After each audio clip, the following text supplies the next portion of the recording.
Chapter 101. Since he was the Holy Dragon King, Sig felt that he had to live up to the title, so he summoned this dragon with sacred attributes.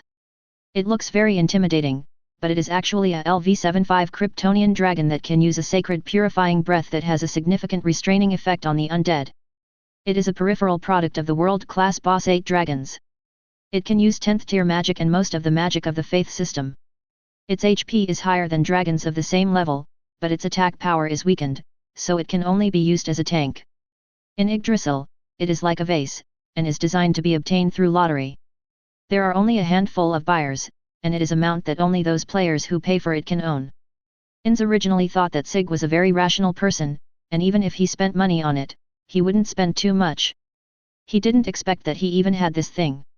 It must have cost him several months' salary. But you know what, it's really big and the visual effect is amazing. The golden dragon slowly lowered its head in a gesture of complete submission, and said in a very gentle voice, "Lord Sig, please ride on my back." Ainz was surprised and asked, "Hey? A female dragon?" Sig glanced at Ainz and knew from the shape of the dragon that it was definitely a female dragon. A male dragon would be stronger and not so slender and pretty. The people at the city gate were also attracted by this beautiful creature. The dragon has been a symbol of power and mystery since ancient times, and many of them will never see a living dragon in their entire lives. Ibarua stared at Sig closely, and a guess gradually formed in his mind: could he be from the Flying Dragon tribe? Cocytus had excellent hearing. What is that place? Since Cocytus did not kill her companions, Ibarua did not mind chatting with him. Anyway, her MP has been exhausted and there is nothing she can do. She can only leave it to fate. After thinking it through, Ibarua sat down on the ground and dusted himself off without much image. The tribes around the Dragon Kingdom specialize in taming flying dragons and can ride them into battle. They are a very mysterious group of people. Cocytus nodded, but flying dragons are not the same species as dragons. Dragons are a very special species. Similar to demons, they have no reproductive isolation from other creatures, so they have many subspecies. Strictly speaking, flying dragons are not real dragons. They are close relatives of dragons. They are smaller in size, good at aerial combat, and can be tamed. Ibarua naturally understood, so she wasn't too sure, it should be related. Cocytus thought for a moment and gave his own guess: is it possible that this Siglihras Valkai also has dragon blood? Ibarua looked at Cocytus strangely. Why call someone by their full name? It was so troublesome. Dragonborn? It's not impossible. The Queen of the Dragon Kingdom has dragon blood. Her grandfather is the true Dragon King. Cocytus silently memorized these proper nouns. He naturally knew that Lord Sig was not a dragonborn, but this explanation was the most reasonable one at the moment. Dragonborn are a subhuman race, the hybrid offspring of dragons and humans, while dragonmen are an alien species, and the two are fundamentally different. It's possible that it's true, otherwise how could he fight with a dragon? Ibarua suddenly realized something: no wonder Sig was so strong. It turned out that he was actually a human-shaped dragon. A dragonborn will inherit some of the characteristics of a dragon. Even a degraded version will be very strong. No wonder he is always wrapped so tightly, maybe he has a lot of scales on his body. Ibarua didn't feel disgusted. Dragons were very beautiful creatures, but it did make people want to rip off their clothes and take a look. Cocytus was slightly relieved to see that his goal was achieved. He had now completed his mission. It was really difficult for him to lie. At this time, the battle in the sky had reached a white-hot stage. After Sig rides on the Golden Dragon, the bonuses belonging to the Dragon Knight and Cavalry take effect immediately, and the attribute panel increases rapidly. Ainz was amazed. This was the power of a special profession. Although Dragon Knight is not a world-class profession, it is also a special profession. It is very difficult to obtain and it takes a long time to complete the job transfer task. However, he heard that Sig also had an extremely rare hidden profession. The pre-tasks were very difficult, and there were many hard conditions, so even if he completed the tasks, he might not be able to change his profession. But he had never seen Sig use it. Even when the situation was extremely dangerous, Sig would just turn back into his original form and engage in melee combat. His health and dual resistances were ridiculously high. The only side effect was that he looked a bit ugly. It was indeed reassuring to have them as companions, but when it came to PvP, Ainz was really afraid of these warriors. Once someone gets close to you, he'll start attacking you crazily during the gap between spells. He's simply not a human being. This is the pain of all magic casters. Ainz turned his anger into strength and said, "You are lucky. The magic that was used against the kingdom's army is still cooling down. This gives you a chance to survive. In fact, it is a lie. The cooling off period has passed long ago. It is just an excuse. Come on, my friends and I are not afraid of you." Sig was thinking the exact opposite. Don't use it. If you dare to use it, he'll sneak attack you when the spell is about to be cast. Hitting him is a small matter, but if that thing hits you, you will be killed by the Kryptonian dragon. Doesn't it cost money to resurrect? To be on the safe side, Sig also quietly sent a simple message with only 2 words. Don't use it. Ainz had originally been planning to follow Sig's advice, as that would have a better visual effect, but he immediately gave up the idea after hearing the message. It turned out that this was a real act, and he almost believed it. Ainz immediately changed his magic, and an exaggerated slash appeared from his hand. This is my most powerful magic. Can you take it? The most powerful magic, immediate destruction. Sig, however, had no defense at all at this time, and directly commanded the golden dragon to attack, use purifying breath. The momentum of both sides reached its peak in an instant, it was almost the final blow, and the hearts of the spectators were in their throats. The slash hit Sig accurately, his body was cut off, blood spurted everywhere, blood also spurted out of his mouth, he was already seriously injured and dying. Ainz was hit head-on by the holy breath and screamed in agony. It looked like a lose-lose situation, and Ibarua clenched his fists. Don't die, Sig. The Sorcerer King needs to die soon. A soft light suddenly emanated from the golden dragon's body, and Sig's severed body slowly revived until it was fully recovered, but his face was still very pale. 10th level of Holy Light. A powerful 10th order magic of the faith system. Although it does not have the ability to restore blood, it can force blood to be locked, and the MP consumption is very astonishing. The humans were excited by Sig's survival, but before they could be happy, the Sorcerer King shattered their fantasy. The holy attribute does restrain the undead, but it's not enough to really kill me. In an instant, the situation returned to the beginning, and neither side could do anything to the other. At this moment, a petite figure ran to the royal city. Her white dress was stained with blood, and the small crown on her head had fallen somewhere. Lana knelt on the ground, her long golden hair scattered on the ground, and she held the crown symbolizing royal power in her hand. Ranbuza III has committed suicide. Please let the Sorcerer King ascend the throne. Chapter 102. With the sudden death of Ranbuza III, the Golden Princess presented the crown in the dilapidated ruins, officially announcing the complete defeat of the kingdom. The Magic Kingdom has won a great victory, and this land is about to enter a new era. Changes of dynasties are not uncommon, and the death toll in this war is not the highest in history, but people have never been as anxious as they are at this moment.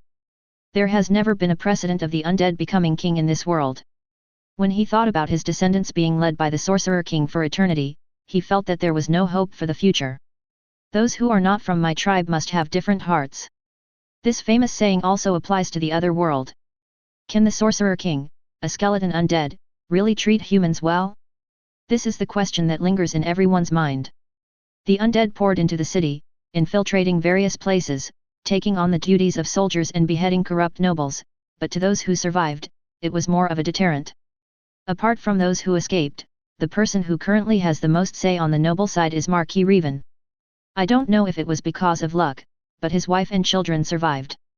The status of the Adventurers Guild has become much higher, mainly because the adventurers' performances are so outstanding.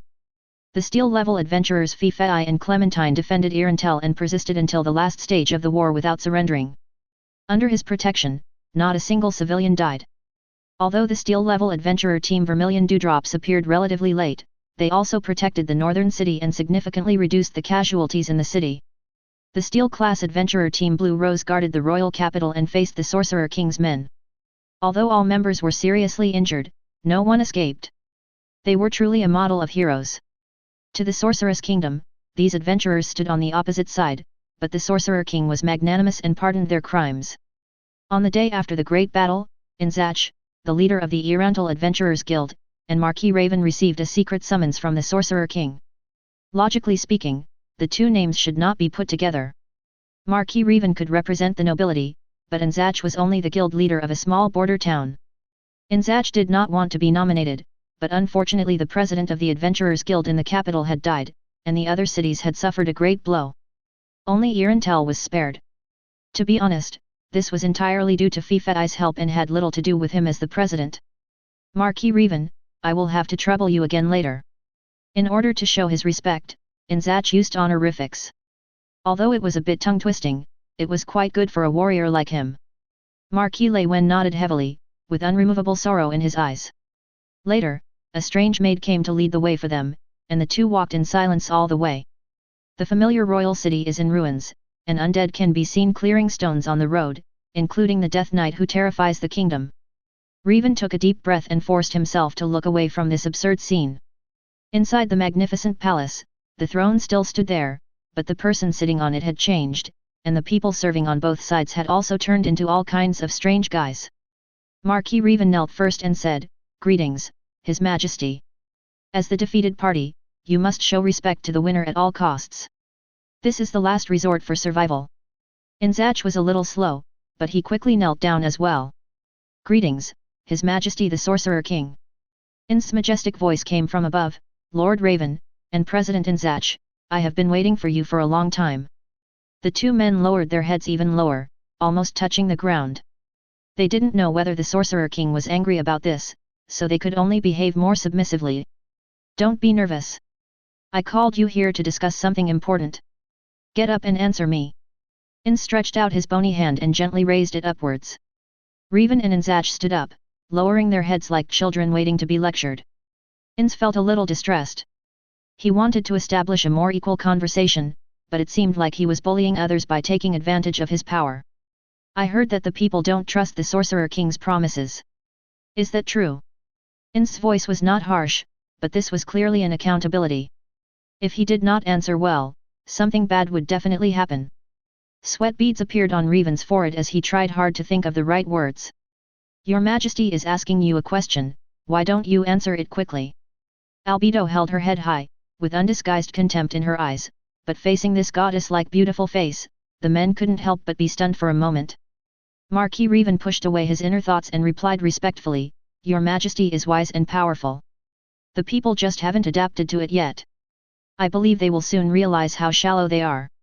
Ainz was unable to say anything as nice as Marquis Revan's, so he just nodded. He thought the same thing. Ainz nodded and suddenly changed the subject, "But your princess seems to have other ideas. She said that we must first build trust in order to better govern the country. Otherwise, it will lay hidden dangers. Lord Raven, do you think she is right?" Marquis Lewen's face changed and he knelt down in panic. The Sorcerer King was truly scheming. He actually set up a test at this very moment to test whether he had truly surrendered through this question. His previous thoughts were completely wrong. He shouldn't have just thought about flattery. "Your Majesty, Princess Lana's wisdom is rare in the world, and it is really difficult for me to reach her level. At this time, the only way to get over this matter is to admit that you are incompetent." In fact, what Lana said was indeed right. In order to achieve long-term development, a solid foundation must be laid. It was not that Revan did not want to say it, but he could not think of such an answer under such high pressure. Shaltir sneered, "How dare a mere human try to deceive the Sorcerer King?" Seeing that the atmosphere was not right, Ainz quickly said, "Your Majesty, I am not very knowledgeable and can't think of a solution. Can you ask Princess Lana to come and discuss it with us?" "Good advice." Not long after, Lana walked in, followed by a knight in armor. Ainz said in a surprised voice, "You're here too." Cocytus took 2 steps forward, his tall figure giving off an oppressive vibe. "Stop where you are and don't come near your Majesty." Revan's eyes were also drawn to him, and he said excitedly, "Sir, you are still here." Ainz's eyes almost popped out of his head. "Hey, the Silver Knight is not dead. Almost everyone knows about the battle in the royal capital. It is said that no one was victorious in the end. Some say that the Silver Knight died, while others say that he escaped. There are many different opinions, but the fact that Sig is still standing here proves that those are just rumors. I am not the Silver Knight. I just borrowed his name. Many people know this." Revan nodded, "I can testify." Ainz waved his hand and said, "Princess Lana, can you explain your actions?" Lana lifted her skirt and slowly knelt down. "Your Majesty, I have thought of a way to resolve the people's doubts. I hope you can listen to it. At the crucial point, Ainz followed her words and said, "Oh? But you can say it." Lana smiled slightly, with one hand towards Ainz and the other towards Sig, her voice gradually rising, "If the two of you become kings together, the people will surely be convinced." When these words came out, Marquis Revan reacted the most. He shouted without caring about his image, "Princess Lana, you are crazy. You are absolutely crazy. How could anyone be willing to share the throne with the enemy? How could such a suggestion be adopted? Casual remarks would only anger the undead." Ainz was silent for a long time. He suddenly clapped his hands and said, "That's a good suggestion. I can consider it. What about Mr. Sig?" Sig nodded, "I promised the warrior captain that I would take care of the civilians of the kingdom. It's not bad to be a king in name only." Revan felt that this world was truly crazy. Ainz's ability to accept things is much stronger. He doesn't understand the power struggles among factions. He only cares about the Adventurers Guild. The current situation is the best of both worlds. Chapter 103. After the meeting, Revan and Ainz were placed in the reception room. The interior decoration is luxurious, the lighting is warm yellow, the air is filled with the smell of incense, and the sofa is soft and comfortable.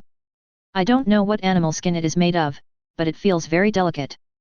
Ainz's mouth was dry, so he picked up the drink on the table and drank it all in one gulp.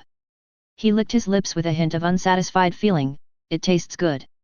Lei Wenho wanted to give a warning, but when he thought that he didn't know when he would die, he just let go and drank with them. However, the one waiting for them was not the Sorcerer King, but the belated Golden Princess. "Sorry to have kept you waiting." Lana hurried over, holding the hem of her skirt.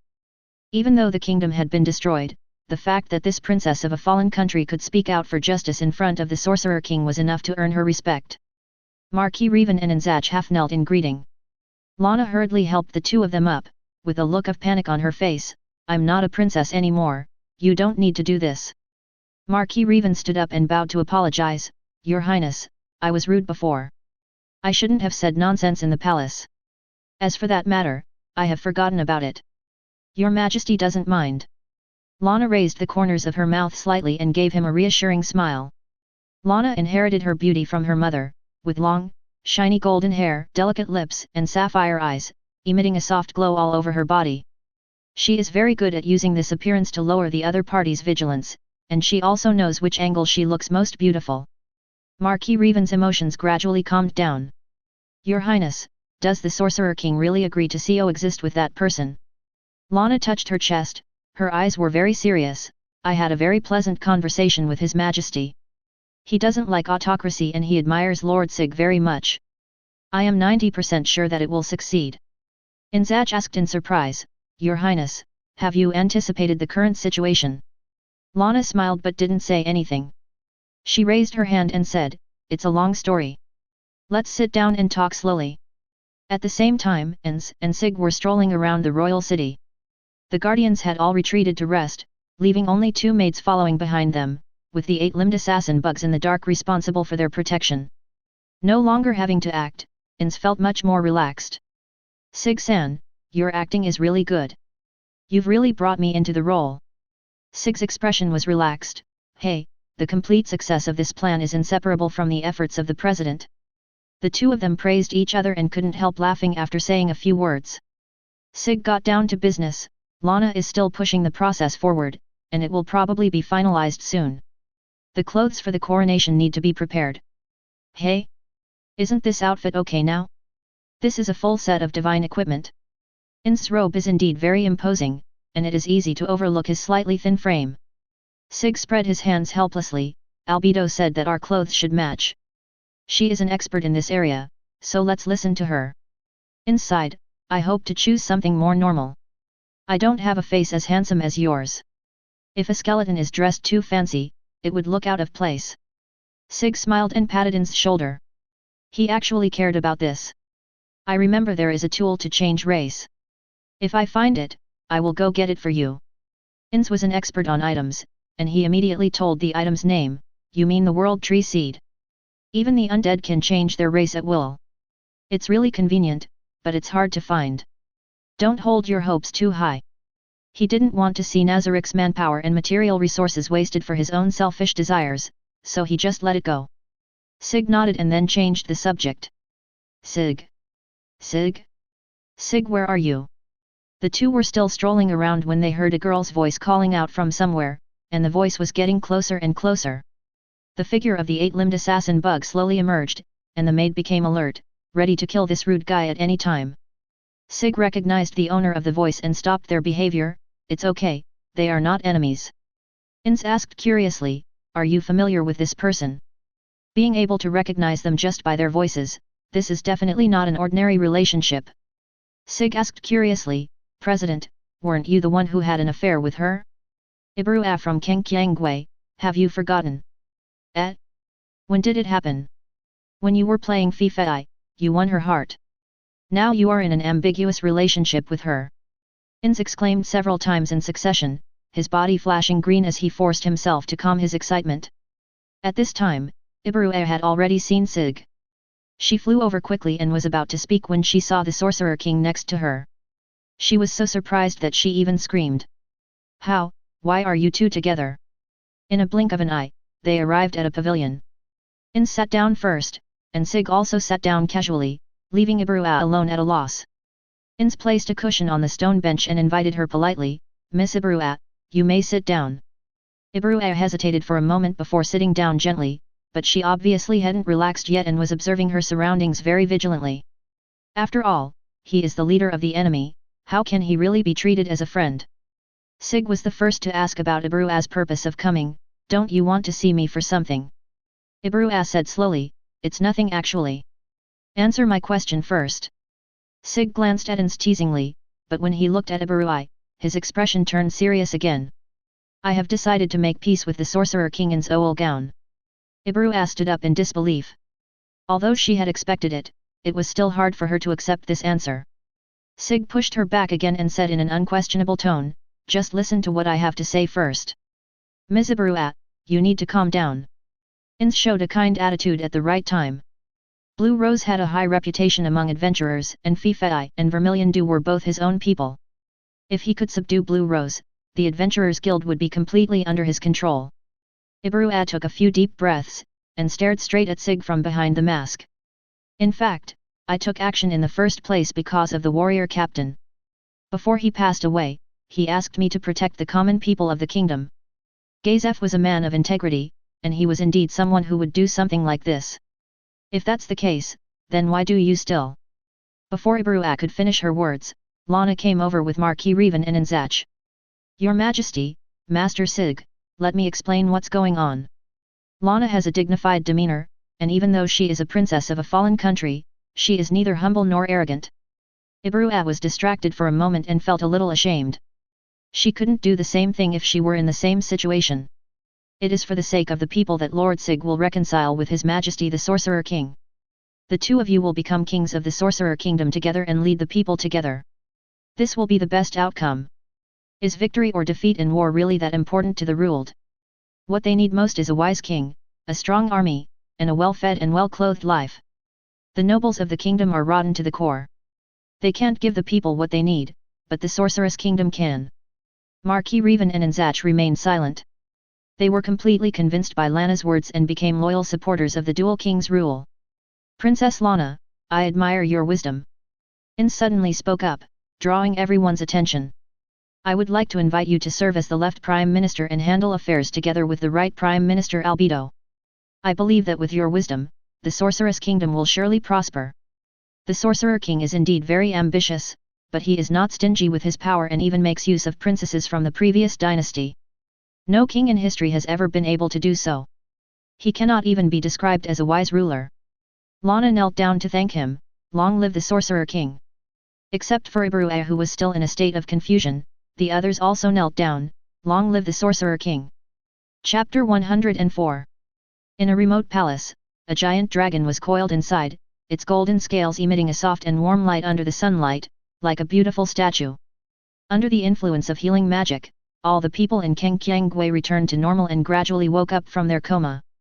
Gagelan stretched his stiff body and said, I feel like I died once. Are you all okay now? Tia and Tina nodded silently, the two of them hugged their legs facing each other, obviously they had become autistic.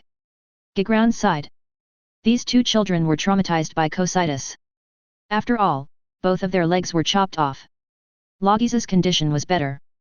She was a priest of faith and had a stronger will, but her face was a little pale. Gagran, I'm fine. Did you see where Ibarua went? Gagran shook his head.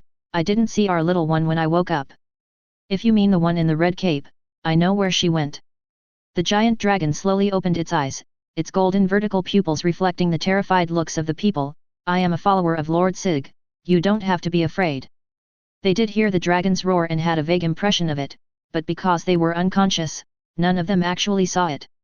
Furthermore, the Sorcerer King also has dragons as his subordinates, so it is hard to trust them directly. What is this doing? Ibarua has a high-pitched voice that is very easy to identify. Lana's concerned words came next. You are seriously injured, it's best not to get up right away. Seeing the familiar people, Logi's completely relaxed, with tears in her eyes. Great, you are all okay. Ibarua also laughed. Captain, I still like your energetic look. She went to find Sig just for her companions, but she didn't expect that when she came back, everyone had woken up. This was really great. Gagran laughed out loud, our little one has really grown up. Lana pursed her lips and showed an appropriate smile, which was infected by the atmosphere on the scene. Humph, look who else is coming. Ibarua pinched her waist and pointed at the person behind her. Sig adults. Logis ran over and threw herself into Sig's arms. She couldn't hold back her tears any longer and burst into tears. Sig ruffled the other person's hair helplessly and complained in a low voice, why are you like a child? Logis's face flushed red, and she immediately took 2 steps back, standing like a reserved lady. I'm sorry, I was so rude. It's okay, it's just that my armor hasn't been cleaned after the battle, don't dirty your clothes. Sig smiled helplessly, his voice sounding a little tired, which was a normal sound after excessive consumption. Lana spoke up at the right time, Master Sig has not rested yet, let me explain the current situation. Lana explained the current situation of the kingdom, or more precisely, the current situation of the Sorceress Kingdom. Kang Qiangwei and the others had just woken up and had no idea that such a big thing had happened outside. It was hard for them to accept it for a while. Logis looked at her friend and said, Your Highness, you must mourn. Lana forced a smile, I respect my father's choice. Let's not talk about this for now. Do you want to stay in the Sorceress Kingdom or leave? Everyone's eyes were focused on Logis. Naturally, the team leader had to make the decision on this matter.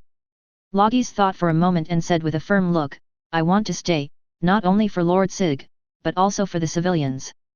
We have to play a supervisory role. Ibarua shrugged. That's right. Giglin had no objection, after all, we were saved, so we have to pay it back. Tyatina nodded at the same time. Ibarua pinched his waist and said, since we are all going to be a team, we should be honest with each other. Are you a dragonborn? Sig's heart moved, and he asked back, how do you know? Ibarua was not on guard at all and said directly, I have discussed this with Cocytus. It is the insect king. Sig nodded. He probably understood what Cocytus meant. To hide the true dragon race, it would be more convenient to use dragonborn, which could also confuse the enemy. Cocytus has made great progress and is handling it quite well. I do have some dragon blood. Wow! Several people's eyes lit up, and Lana also showed curiosity. In their eyes, Sig was a rare species. Ibarua came around and looked at you curiously, you should have the characteristics of a dragon, are you hiding them? Sig admitted openly, I can change my form. Currently I am in human form. My real form would scare you. That's why I have been hiding my whereabouts. You can actually transform. Sig smiled mysteriously, it's inconvenient for me to wear armor. If you want to see, just admire my companion. She is the most beautiful dragon I have ever seen. The dragon nodded slightly, Master Sig, you are too kind. Do you have the bloodline of a true dragon king? Your dragon transformation is so high, it can't be as much as half. Hey, don't go. Sig waved his hand and left with Lana, leaving Ibarua with a lot of unanswered questions.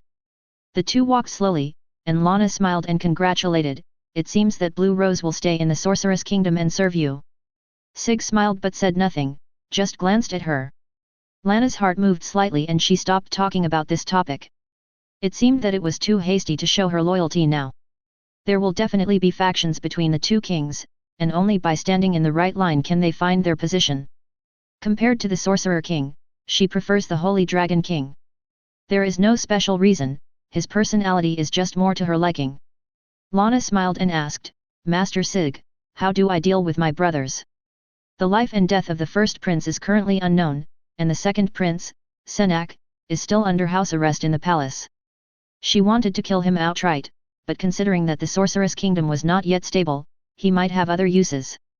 It's up to you. It's better to kill them. They will only hinder you.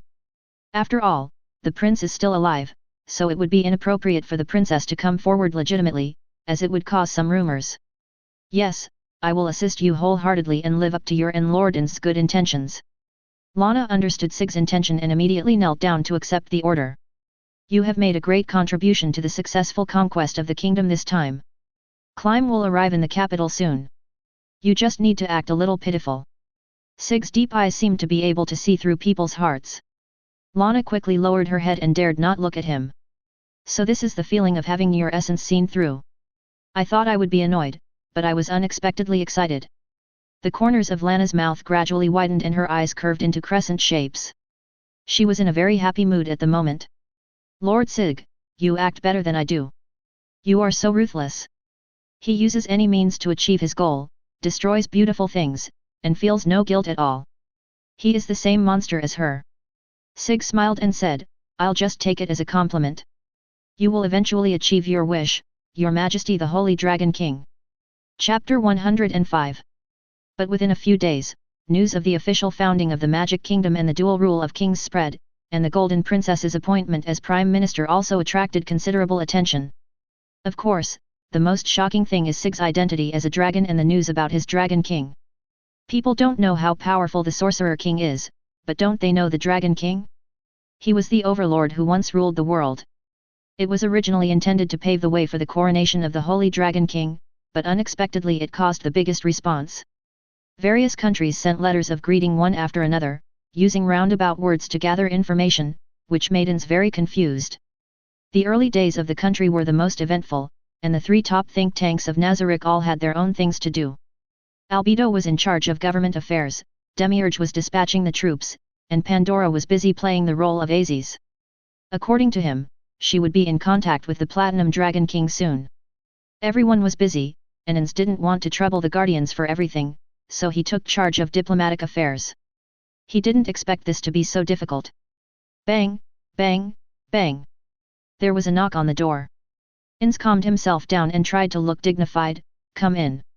A small head popped in from the crack in the door, followed by a second one. The little head had pointed elven ears and light dark skin, their race was undoubtedly dark elves. Both of them have a pair of heterochromatic eyes, and they look at people with a watery gaze, which is very cute. Ainz was instantly touched by this cute scene and raised his hand to greet them. Aura, Mare. Lord Ainz, please wait a moment. Aura and Mare did not run over immediately. Instead, they pushed the door open one at a time, making way for Sig behind them. Hello, President. Sig raised his hand and greeted Ainz. Seeing the annoying smile on Sig's handsome face, Ainz almost couldn't hold it in. This guy must be trying to piss him off on purpose. But considering that there were children present, Ainz could only say resentfully, Sig-san, are you here to help me deal with things? President, you are wise and powerful, do you still need my help? Ainz touched his forehead helplessly. No, he no longer had a forehead. He just touched hard bones. Ha ha ha, I'm just kidding. Sig arranged for Mare and Aura to sit on the sofa, went to the desk to get a stack of documents to be signed, and sat down between the two of them. Let us help Ainz-sama with his official duties. Aura and Mare had clear eyes, they were just like little kids. How could we entrust adult matters to them? Inside, Sig-san, it's too early. Aura raised her hand happily, Lord Ainz, I want to study so that I can share your worries sooner rather than later. Mare's voice was weak, but his tone was quite firm, me too, Ainz-sama. Ainz shut his mouth. If he refused again, it would undermine the children's confidence. Aura and Mare were very serious. They each took a stack and started to look through it. Finally, they asked Sig to sign if there was no problem. Their efficiency was quite high. Ainz looked at this scene and felt warm in his heart. All his tiredness was swept away. This was what he wanted to protect. Sig-san, it seems like Aura has grown a bit taller. She's probably grown about a centimeter taller. It looks like Aura will soon become an adult. That will take hundreds of years, but she will definitely become a great beauty. I believe in Bubble Teapot's judgment. Listening to the Supreme Being discussing herself and her creator, Aura's face flushed and the tips of her ears trembled slightly. Mare seemed a little disappointed, twisting his fingers, wondering what he was thinking. Sig smiled and said, Mare will probably become a handsome man when he grows up, but he won't be able to wear skirts by then. Ainz was stunned for a moment. He had forgotten about this matter. Indeed, although it is a setting, the children's gender concepts must also be taught properly. Mare asked in confusion, Master Sig, Master Ainz, why can't I wear a skirt? Well, Sig-san, you should answer this. When faced with a question he couldn't answer, Ainz readily passed it to Sig. What a bad friend. Sig smiled and said, that's because only when you are a teenager, you are a pseudo-girl if you wear women's clothes. When you become an adult, you are no longer a pseudo-girl, so you don't need to wear them. The same is true for Bubble Teapot. That's how it is. Mare looked as if he had learned something, and Aura also listened very carefully. Ainz wanted to say something, but he was too exhausted to complain. Sig was really good at deceiving children. The two of them raised their heads and looked at him eagerly, as if they wanted him to talk more about the Bubble Teapot. But unfortunately, there are many things that children cannot listen to, especially about careers. Sig picked them up helplessly, put one on each of his legs, and used some snacks to cover their mouths, which finally calmed the two children down. By the way, is there any news from Sebastian? He has been in the Dragon Kingdom for a long time. Sebastian went there with Swear, and maybe soon he would become a grandfather, but are the offspring of a dragon man and a human considered dragonborn? In fact, the dragon man is positioned as a humanoid dragon, a race designed for players who particularly like dragons.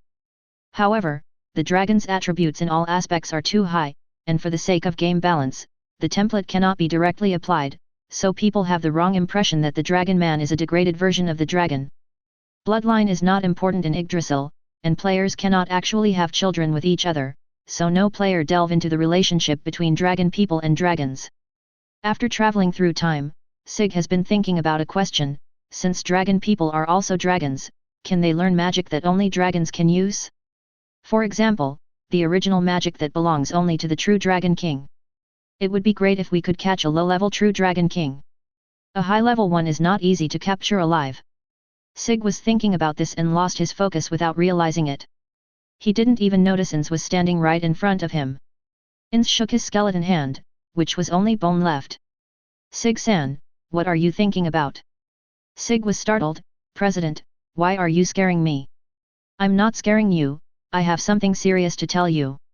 Sig rubbed his brows, asked the maid to take the two kids away, and sat upright waiting for further conversation. Ainz sat across from Sig. Sebastian has been collecting intelligence on the Dragon Kingdom. He has also been secretly spreading information about the Sorceress Kingdom. He and Swear work very well together. Sig nodded, we should reward Sebastian. Also, there will be the coronation ceremony the day after tomorrow. Ainz paused, glanced at Sig's expression, and then slowly said, the Dragon Kingdom wishes to watch the ceremony. It is the first country to recognize the Sorceress Kingdom, and should be treated well. Sig collapsed on the sofa, just entertain, Xiaodai can handle it. The Dragon King's daughter is coming. She hopes you can come to receive her in person and develop a friendship with her. Ahem, of course it's friendship between countries. She will definitely not do anything to you. She just wants to maintain a good relationship. The situation in the Dragon Kingdom is not optimistic at the moment. Sig narrowed his eyes slightly, President, you are trying to cover up your mistake. Chapter 106. You don't need to persuade me, I must go. In the Dragon Kingdom, in a small yet luxurious palace, the girl on the throne was having a tantrum. Your Majesty, I think you should give it some thought. What if this is a trap set by the enemy? Is it worth it for us to be deceived? If we continue like this, our country will be destroyed. Those orcs are simply beasts. Are they going to do this just for food? Orcs are a subhuman race that walks upright like lions or tigers, and they are undoubtedly cannibals. Perhaps they are also coveting your majesty. You have 1/8 of the blood of the true Dragon King. Drodillan Oraclus, who was known as the Black Scale Dragon King, sighed. After all, she was a queen with true dragon blood. How could she possibly submit to those damn orcs? Your majesty, a real girl would not behave like you. Delou Delong couldn't help rolling her eyes at the expressionless prime minister. So what if she was a 40-something ant? It was better than pretending to be a lowly. At least it didn't hurt her self-esteem that much. Her original appearance was that of a great beauty, with a curvy figure, enough to charm most men. I don't want to keep this look. When I go on diplomatic missions to foreign countries, I should be more decent. I have to change this kind of clothes that expose my whole legs. But you know this won't work. The best option is to stimulate the desire to protect. But are all people in the world Lilicon? For men, bigger ones are definitely more attractive. Drodillan gestured at her chest, which was her perfect peak. The Prime Minister hesitated for a moment. Although this is the case, the current image is still liked by men, women, young and old. If we want to maintain the original form, we still have to solve the country's problems first. That's why I want to go to the Magic Kingdom. That Dragonborn has the Dragon King as his follower. If the Dragon Kingdom can get his help, repelling the orcs won't be a problem. At this point, Drodillan felt a little depressed. It would be great if his great-grandfather could also help the Dragon Kingdom. The seven-colored Dragon King is a genuine Dragon King who masters the original magic. He is completely not on the same level as her, a half-baked Dragon King. But the seven-colored Dragon King was only interested in reproducing offspring, and he probably had forgotten about her a long time ago. Why hasn't the church made any move? We donate so much every year, but they are not willing to provide any help at all. I don't know. I didn't ask for the dark scripture to come, but the sunlight scripture is unwilling to do so. The sunlight scripture had long been destroyed, and the church was helpless and could no longer take care of itself. The Prime Minister sighed. This is the sadness of relying on the power of other countries. I hope this trip to the Sorceress Kingdom will be fruitful. So you agree? If I don't agree, Your Majesty, then you won't go? It's good to have fighting spirit, but you can't forget to bring guards. It won't be that guy again. I can only feel at ease if I take him with me. After all, this is a strange country, and your safety must be prioritized. They were talking about the country's only fine steel-level adventurer team, Crystal Tears, and their mastery of the radiant sword technique was renowned. Delou Delong's expression was a bit hard to describe. He is definitely a Lolita complex. Every time he looks at me, I feel very uncomfortable. I really don't understand this kind of person. She wanted to say it was disgusting, but considering that this was the only fine steel grade in the country, it was better not to leave room for criticism. This is a personal quirk. It's not very convenient for you. Just let him see it and he will fight to the death. Having said that, I will be eaten sooner or later. I really have no choice. Drodillan sighed deeply. The queen of a country had fallen to such a state. The Prime Minister consoled him. Your Majesty is much better off than the people who were eaten. Drodillan's face wrinkled into a ball. She was indeed speechless. After all, it was her incompetence that led to all this. VIP reception room.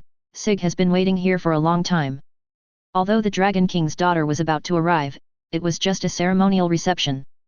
How could the king of a country go outside the city to pick her up? Since there were no outsiders present, Albedo sat next to Sig with rosy cheeks and shyly ate the cake he handed to her. The two of them hadn't had a chance to be alone for a long time, and before that they had been intimate for a long time, feeding Albedo well. Lord Sig, I want the one you bit. Sig was stunned for a moment, but it will be a bit dirty. Albedo stuck out her tongue and licked it. Her rosy lips exuded a fatal temptation. She chuckled like a lady. Girls in love are all like this.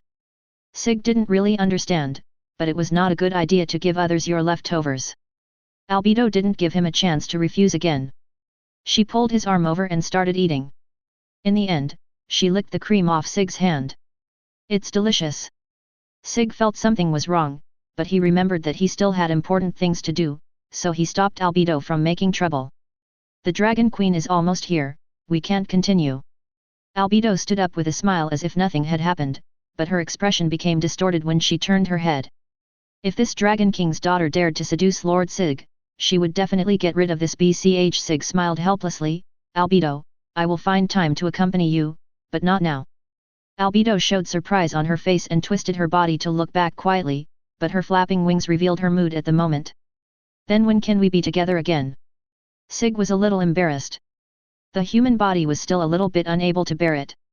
He could only say tactfully, after all, this is our first time, so we should be restrained. Albedo turned around suddenly, her happiness evident in her eyes. It's your first time, too. Albedo was humming a song as she left. Although this was not what a lady should do, she was really happy. It doesn't matter even if the Dragon King's daughter seduces him. If Lord Sig likes her, she will naturally behave like a queen. At this time, the Dragon Kingdom delegation has arrived at the former royal capital, which is also the capital of the current Sorceress Kingdom, where the coronation ceremony will be held. Compared with the Blood Emperor's travel vehicle, Durod Islands was much smaller.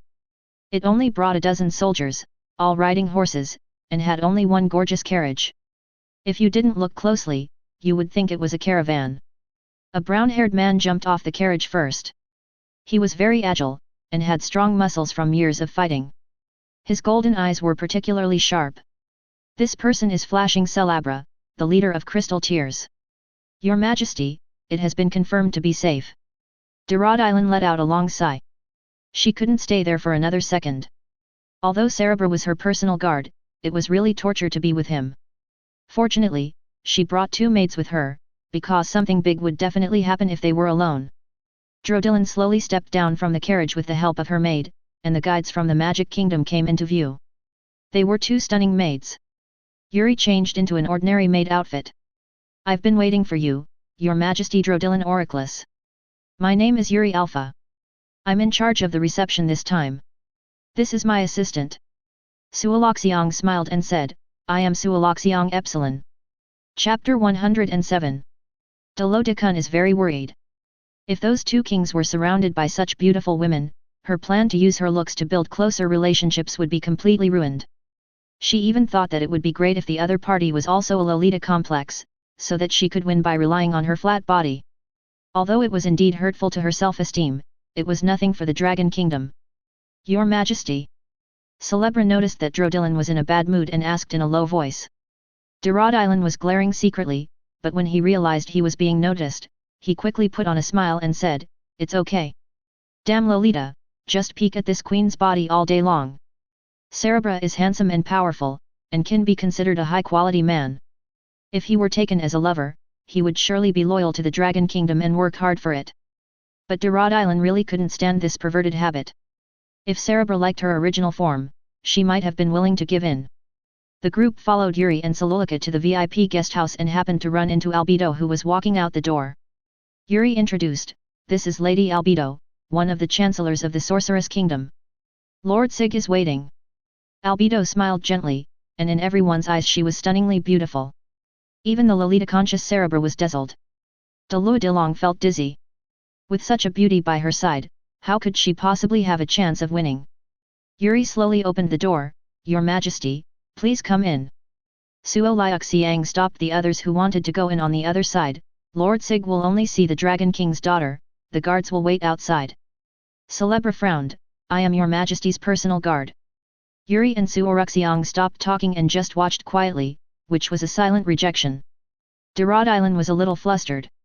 She didn't know what attitude she should adopt to resolve the conflict without angering the people in the room. Cerebra is a rather stubborn guy, and he has a special affection for the queen, otherwise he wouldn't be so devoted to her. Nothing, the personal guard will come in. Sig spoke from the inner room, and Yuri and Suoliuxiang stepped aside and made a gesture of invitation. Drodillan breathed a sigh of relief and walked in with Celebra. As they entered, the door closed, blocking out the sunlight. Your Majesty, it's a pleasure to meet you. Standing in front of him was a handsome man with black hair, wearing a white suit embroidered with gold thread.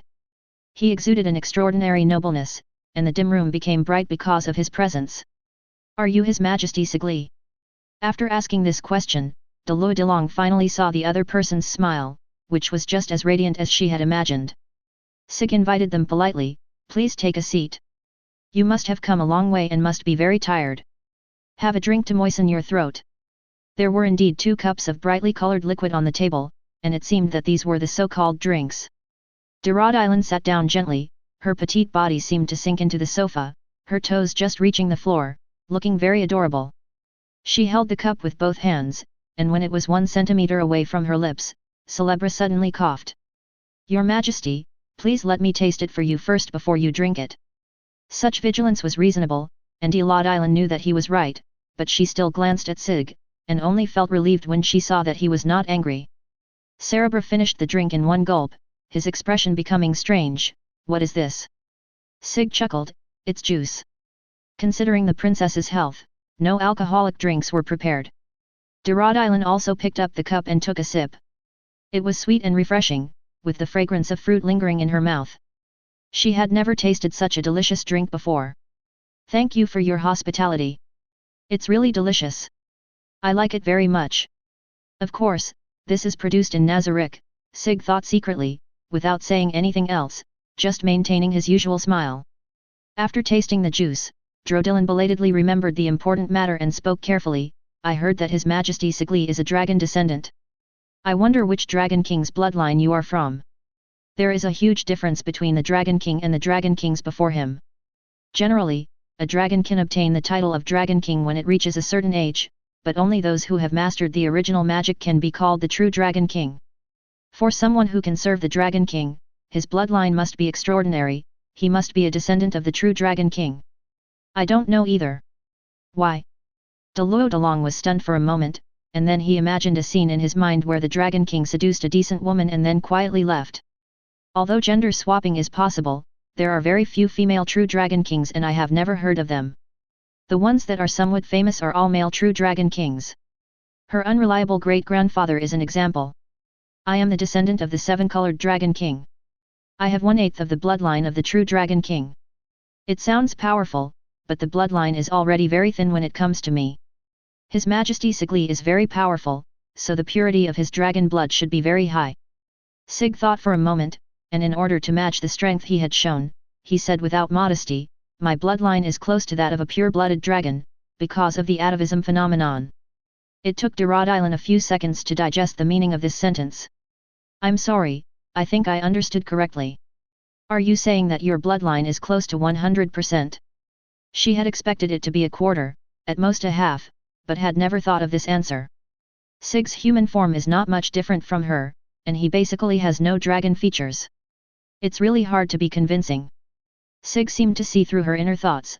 "I know the magic of changing my form. For the sake of convenience, I always stay in human form. My original appearance would scare people." Although the reasons were different, Albedo was still deeply touched. They could not change back to their original appearance and could only show a more friendly appearance. If it weren't for Sebulol, she really wanted to complain to her own kind. The other party would definitely understand and would not go against her like the Prime Minister. Celebra felt the crisis keenly, but he couldn't tell why. After seeing that Albedo looked completely convinced, he couldn't help but speak. "Your Majesty, you can't just listen to other people's one-sided words." Albedo felt an inexplicable irritation in his heart. It was true that Celebrex was right to be cautious, but he was only looking at the problem from the perspective of an adventurer. In such occasions, the dialogue between kings concerns the exchanges between states, and there is no need for the other party to lie to her. "Your Majesty Sigli, I am truly sorry that my guard was a bit rude." Sig waved his hand. "How about this, I can change back to half, this way it won't scare Her Majesty the Queen, and it can also verify the truth." Albedo didn't know what to say. He was handsome and considerate. It was the first time she met such a good man. Under the gaze of the two, Sig's body flashed with black light and transformed into a half-dragon form. The thick dragon tail gleamed with metallic luster, dragon scales emerged on the skin, and the fair skin turned dark at a speed visible to the naked eye. Sig's black hair seemed to have faded and turned silver-grey, and a pair of horns sprouted from both sides of his head. The whites of the eyes were dyed black, and as the pupils turned into golden vertical pupils, the transformation was complete. Sig's voice deepened. "I hope I don't offend Her Majesty the Queen." Cerebra's vigilance was evident. He wanted to protect Drodilin, but was pushed away by the other party. Drodilin's eyes sparkled with a soft white light, and under Celebra's horrified gaze, she transformed back into her more attractive adult female form. The slightly smaller clothes fit closely to the body, outlining the curvy figure, which is indeed quite attractive. "Your Majesty agrees, you are so perfect. I want to have children with you. Chapter 108. So thirsty. Rod Island's panting gradually became louder, and a heart shape appeared in his eyes. He moaned inappropriately, Master Sig. Sig didn't know how the other party knew this name, but he was really panicked now. When he just transformed, he did use some mind-affecting magic, but it really only had a slight inducing effect, just to enhance the other party's favorability towards him. Rod Island's behavior of boldly proposing to someone on their first meeting could no longer be described as inappropriate, it was simply outrageous. Sig could not think of any other explanation except inheriting the mating gene from the seven-colored Dragon King. Cerebra was completely confused. Where had his petite and lovely Lolita Queen gone? Who was this lecherous woman in front of him? She was so shameless. He drew out the sword that shone with divine light. Your Majesty Sigris, what have you done? Of course Sig couldn't admit it, and besides, he really didn't do anything. Suddenly there was a noise at the door, as if someone was coming. He hurriedly asked, who is it? Yuri's voice came from the other side of the door, it's Shaltir-sama. She has something to report.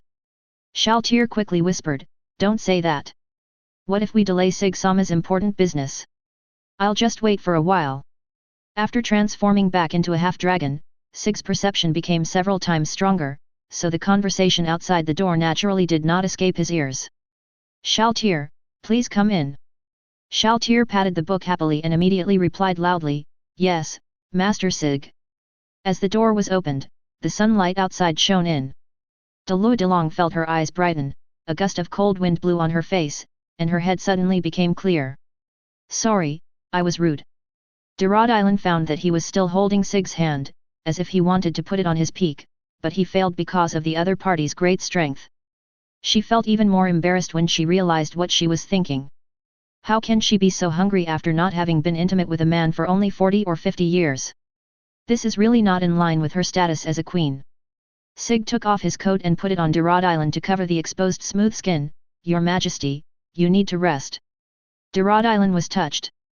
How could this man be so gentle? Even though she was so rude, he was not angry at all and was still taking care of her emotions. She wrapped her clothes tightly, feeling the unique body fragrance of Sig. The smell enveloped her, as if she was really hugged. Delong's heart was moved, and she showed a shy girlish look. This was the scene that Shaltir, who had just entered, saw. This BCH was actually seducing Lord Sig. If she hadn't met Albedo on the road, she wouldn't have known about this matter. She wanted to come here to inquire about it under the pretext of reporting, but she didn't expect to be caught in the act by her. BCH, I really want to turn into my original image and tear it into pieces. But her remaining rationality told her that she couldn't do this. This woman was Lord Sig's guest, and a guest that Lord Ainz valued very much. She must not be killed. This is Shaltir Bloodfallen, the Minister of Transportation of the Sorceress Kingdom. Drodillan nodded. Although she was a little curious about why Shaltir was wearing a mask, her attention was all on Sig. Your Majesty Sigris, I messed up this meeting. Will we have a chance to meet again? Sig nodded. This meeting was just to establish an impression. His ultimate goal was to get information about the seven-colored Dragon King. Meeting him just once was not enough. After the coronation ceremony, there is still plenty of time. As long as your Majesty is not in a hurry to return home, you can stay in the Sorceress Kingdom as long as you want. Rod Island's eyes flashed, okay, I'll remember that. In addition, in order to ensure the safety of His Majesty, I will dispatch our country's adamantium-class soldiers to participate in the protection.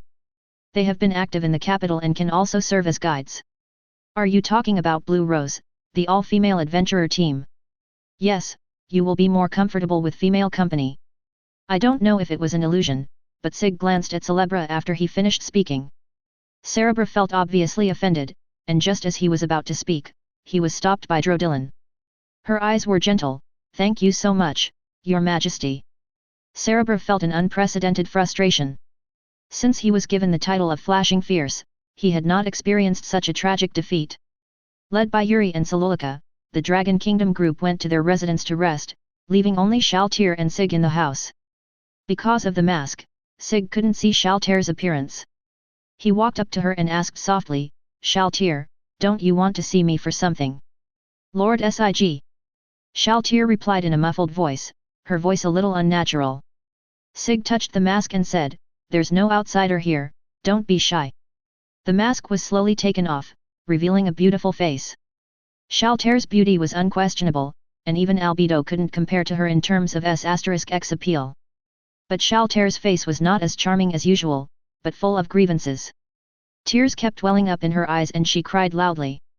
"Wow, Master Sig, do you only like mature women?" "No, I just don't like lowly." Sig quickly took a tissue to help Shaltair wipe her tears. He had a broad aesthetic taste for women, but he was definitely not a Lolita complex. Hearing this, Shaltair cried even harder, "But I'm a loli. And my breasts are padded." Sig subconsciously looked at Shaltair's chest and remembered that this was indeed the case, but he really didn't mean it that way. In his impression, Shaltair was not a loli at all. He picked up Shaltair and gently placed her on the sofa. Let's put it this way. Loli refers to the type of person like Ibaruat, who is childish and inexperienced. Shaltair, you are experienced and a legal loli. You are very popular among men. Shaltair gradually stopped crying, her eyes reddening. Does Sig-sama like it too? Sig smiled and moved closer. Of course I like it, idiot. Feeling the warm breath, Shaltair hooked her arms around Sig's neck and moved closer boldly. When their lips touched, time seemed to slow down, and only when they separated did they have time to savor the time. A kiss with the smell of blood, sweet and sticky. The wound in his mouth healed quickly, and Sig wanted to end it there. After all, this was his and Shaltair's first experience, and he should choose a good place instead of ending it hastily on the sofa. Shaltair opened the portal and said, "Please go to my boudoir. Everything is fully prepared there." Sig secretly blamed herself for being forgetful. She had even forgotten that Shaltair knew portal magic. "Are you ready, Shaltair?" "Ah, Lord Sig, I have been waiting for this day for a long time." Once again, another 1,000 words omitted. Chapter 109. Today is a good day. Demiurge walked briskly down the corridor, his long metal tail swinging casually, his leather shoes making clacking sounds against the floor, as if he was playing music. "Lord Demiurge." The maids were in a hurry, but all of them had happy smiles on their faces. Demiurge nodded in response and continued walking towards his destination. He pushed open the heavy golden door and saw the guardians already gathered there. "Am I late?" No one would think that he was serious with such a teasing tone, but Sebastian was obviously the exception. "Albedo is helping Ainz-sama and Sig-sama change their clothes." "I see." Demiurge was very happy. He looked around and found that everyone felt the same as him. Yes, this was what the members of Nazarick were like. Sharing the joys and sorrows of the Supreme Being was their duty as slaves. Aura asked with concern, "Shaltair, why is your face so red?" "Hey? No way, you're seeing things." Shaltair took out a small fan and used it to cover her shy face. Mare held his cheek and said casually, "I saw the vampire bride wandering outside last night. Normally, she should be at her residence at that time."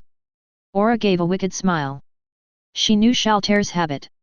She liked to hang out with the vampire bride whenever she had nothing to do. "What did you do? Tell the truth." Shaltair couldn't resist Aura's interrogation, so she just said, "Actually, it was Lord Sig who came to my residence." As she spoke, the suspicious blush on Shaltair's face grew even bigger, and it was obvious what she had done. Aura realized it later and blushed. "UBD, Albedo was just a genius a few days ago." "Humph, it's too early for you to think about these things, Aura." The fight between the two did not cause any disturbance, but instead made the atmosphere better. Cocytus exhaled coldly, "I have already imagined the scene of training the young master." Sebastian, who had tasted the sweetness of love, had a changed mentality, and he quite agreed with this. "Lord Sig and I are of the same race, so it is more appropriate for me to lead the young master." Demiurge chuckled, "Sebastian, you lack strategy, just let me handle this matter." In the past, Sebastian would have argued back, but after what happened with the kingdom, he realized his own problems in this area, but he would not give in easily. Force and strategy are equally important. What's this young master everyone is talking about?" Mare raised his hand weakly.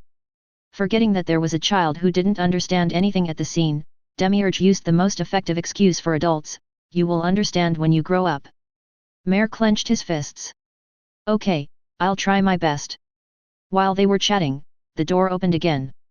Facing the rising sun, Ainz and Sig walked in side by side, followed by Albedo. The guardians all knelt, including Albedo, greetings to the Supreme Being. Sig and Ainz looked at each other and smiled.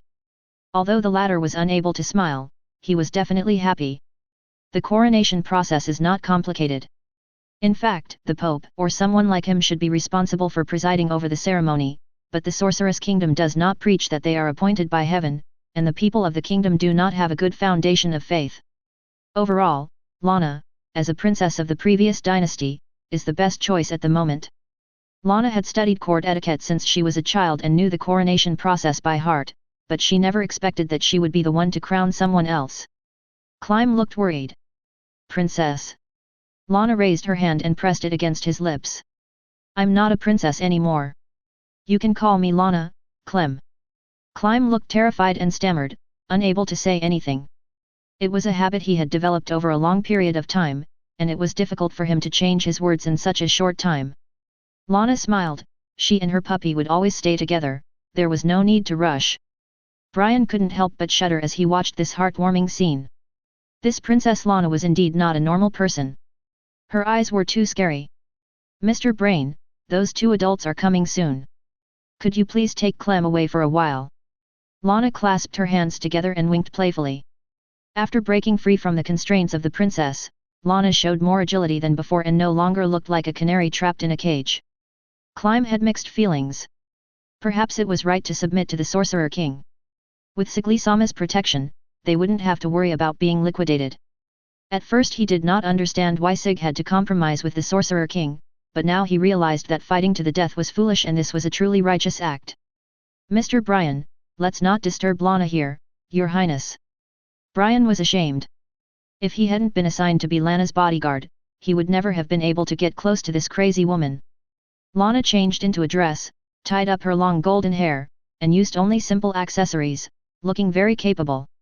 She was the only one in the coronation hall, with two flags behind her. One resembled a skull, the symbol of the Magic King, and the other had dragon patterns engraved on it, the symbol of the Holy Dragon King. She stroked the crown on the tray with a slightly bored look on her face. Magic King and Holy Dragon King, two great kings, what can you do? As the bell rang, the coronation ceremony officially began. The guests slowly took their seats. The Dragon King's daughter was seated at the first seat. She returned to her lowly appearance. The others were representatives from all walks of life, even those who were considered untouchables in the eyes of the nobles. The Sorcerer King fulfilled his promise and showed magnanimity, even sharing the throne. No one could find fault with him. Bards all praised his selflessness and wisdom. As people became accustomed to seeing the undead, their fear gradually faded, and his reputation soared. Ainz had never expected that he would win so much love. As soon as he appeared, everyone shouted "Long live the Sorcerer King" and no one expressed dissatisfaction. He whispered, "It seems that it would be a good idea to change my title to the Wise King." Sig almost burst out laughing, "President, how did you become so narcissistic?" The whispers of the two Supremes reached Albedo's ears. Although she had no intention of eavesdropping, she was closest to them and had no way to avoid it. But Albedo didn't care, she was secretly delighted at the moment. Ainz and Sig's clothes are both platinum and gold, the only difference is that one is more gold and the other is more white.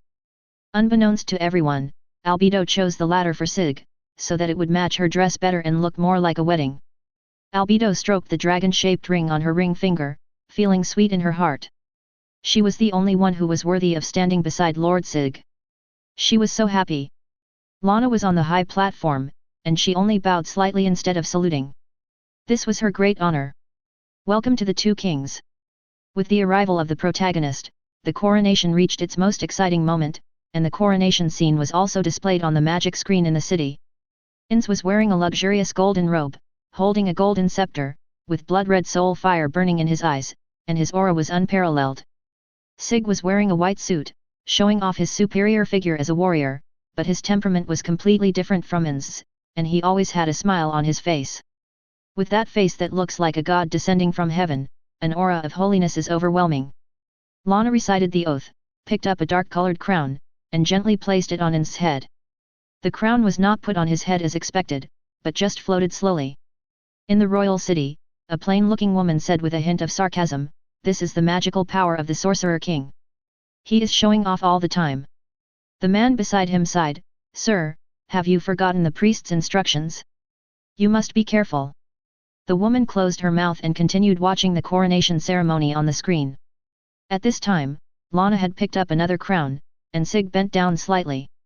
As the crown was put on, the coronation ceremony reached the final stage. I grant the title of Holy Dragon King to Siglihris Forg. You will rule this land together with the Sorcerer King Ainz Olgaun. Lana took the lead and knelt down.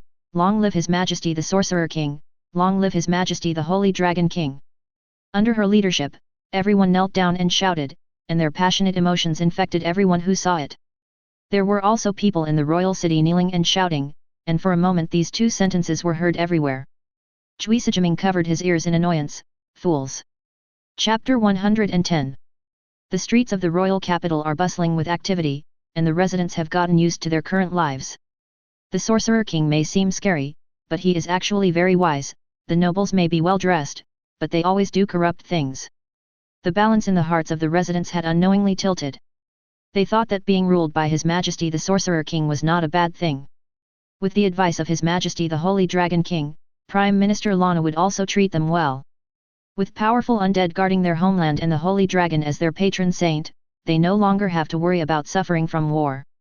The light of magic shone throughout the capital, the sacred light illuminated the earth, and a giant golden dragon circled down, emitting a loud dragon roar. There is another activity after the coronation ceremony, which is the parade. Residents came out of their homes and waited for the procession to pass by. They were ready to see the holy faces of the two new kings. In order not to reveal their true colors, Juisajiming and Captain Shenron also came to the window and pretended to be very concerned. The two have sneaked into the capital for many days. The secret mission they received is to confirm the nature of the players, which is related to the future actions of the theocracy. It was a pity that the Magic King was very cautious and only stayed in the royal city. He also deployed powerful anti-detection magic, which almost made Astrology 1000 Miles a fool. Astrology 1000 Miles, who had finally cheered up, fell into a slump again and suffered from severe mental anxiety. He couldn't even use magic. Captain Shenron whispered, I hope the news is correct.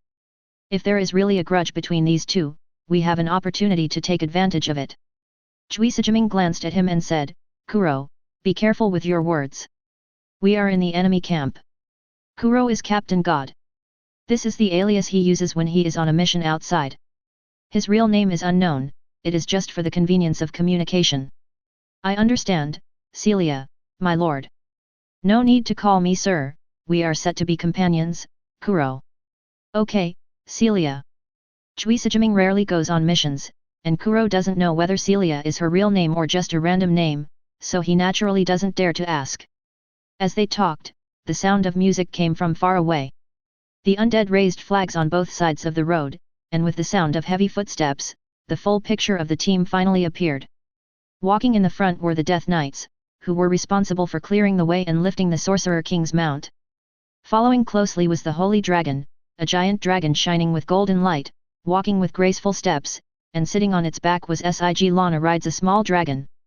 Her stamina is too low, so walking is unrealistic, so she gets a mount. In order to express her gratitude to the Supreme Being, she was also very dedicated. Even though she was a little afraid of the dragon under her, she still greeted everyone with a smile. The Guardians followed behind, with Albedo in the lead, Aura and Mare following behind, and Shaltir and Cocytus in the rear.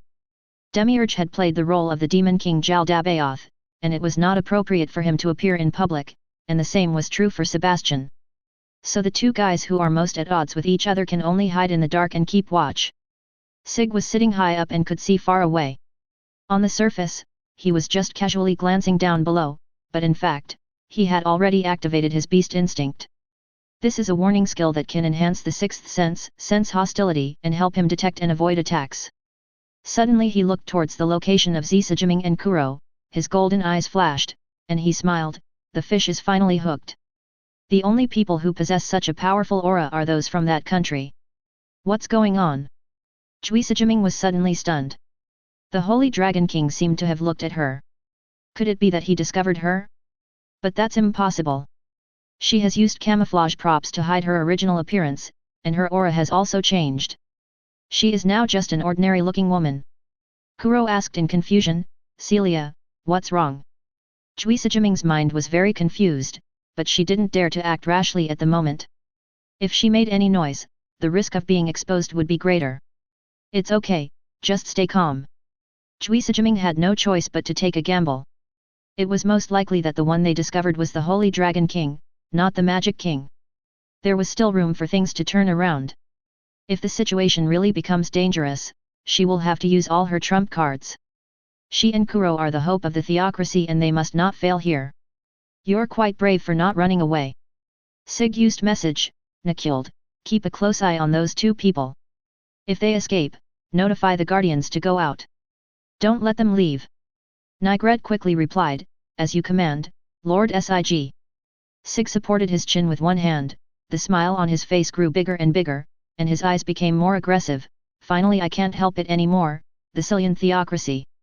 It was worth it that he deliberately leaked the information and lured out a big fish. The theocracy is the legacy of the six gods, possessing world-class items. They are the only country that can pose a threat to Nazarick, and we must be ruthless in dealing with them. Of all the human nations, the theocracy is the most troublesome and must be eliminated.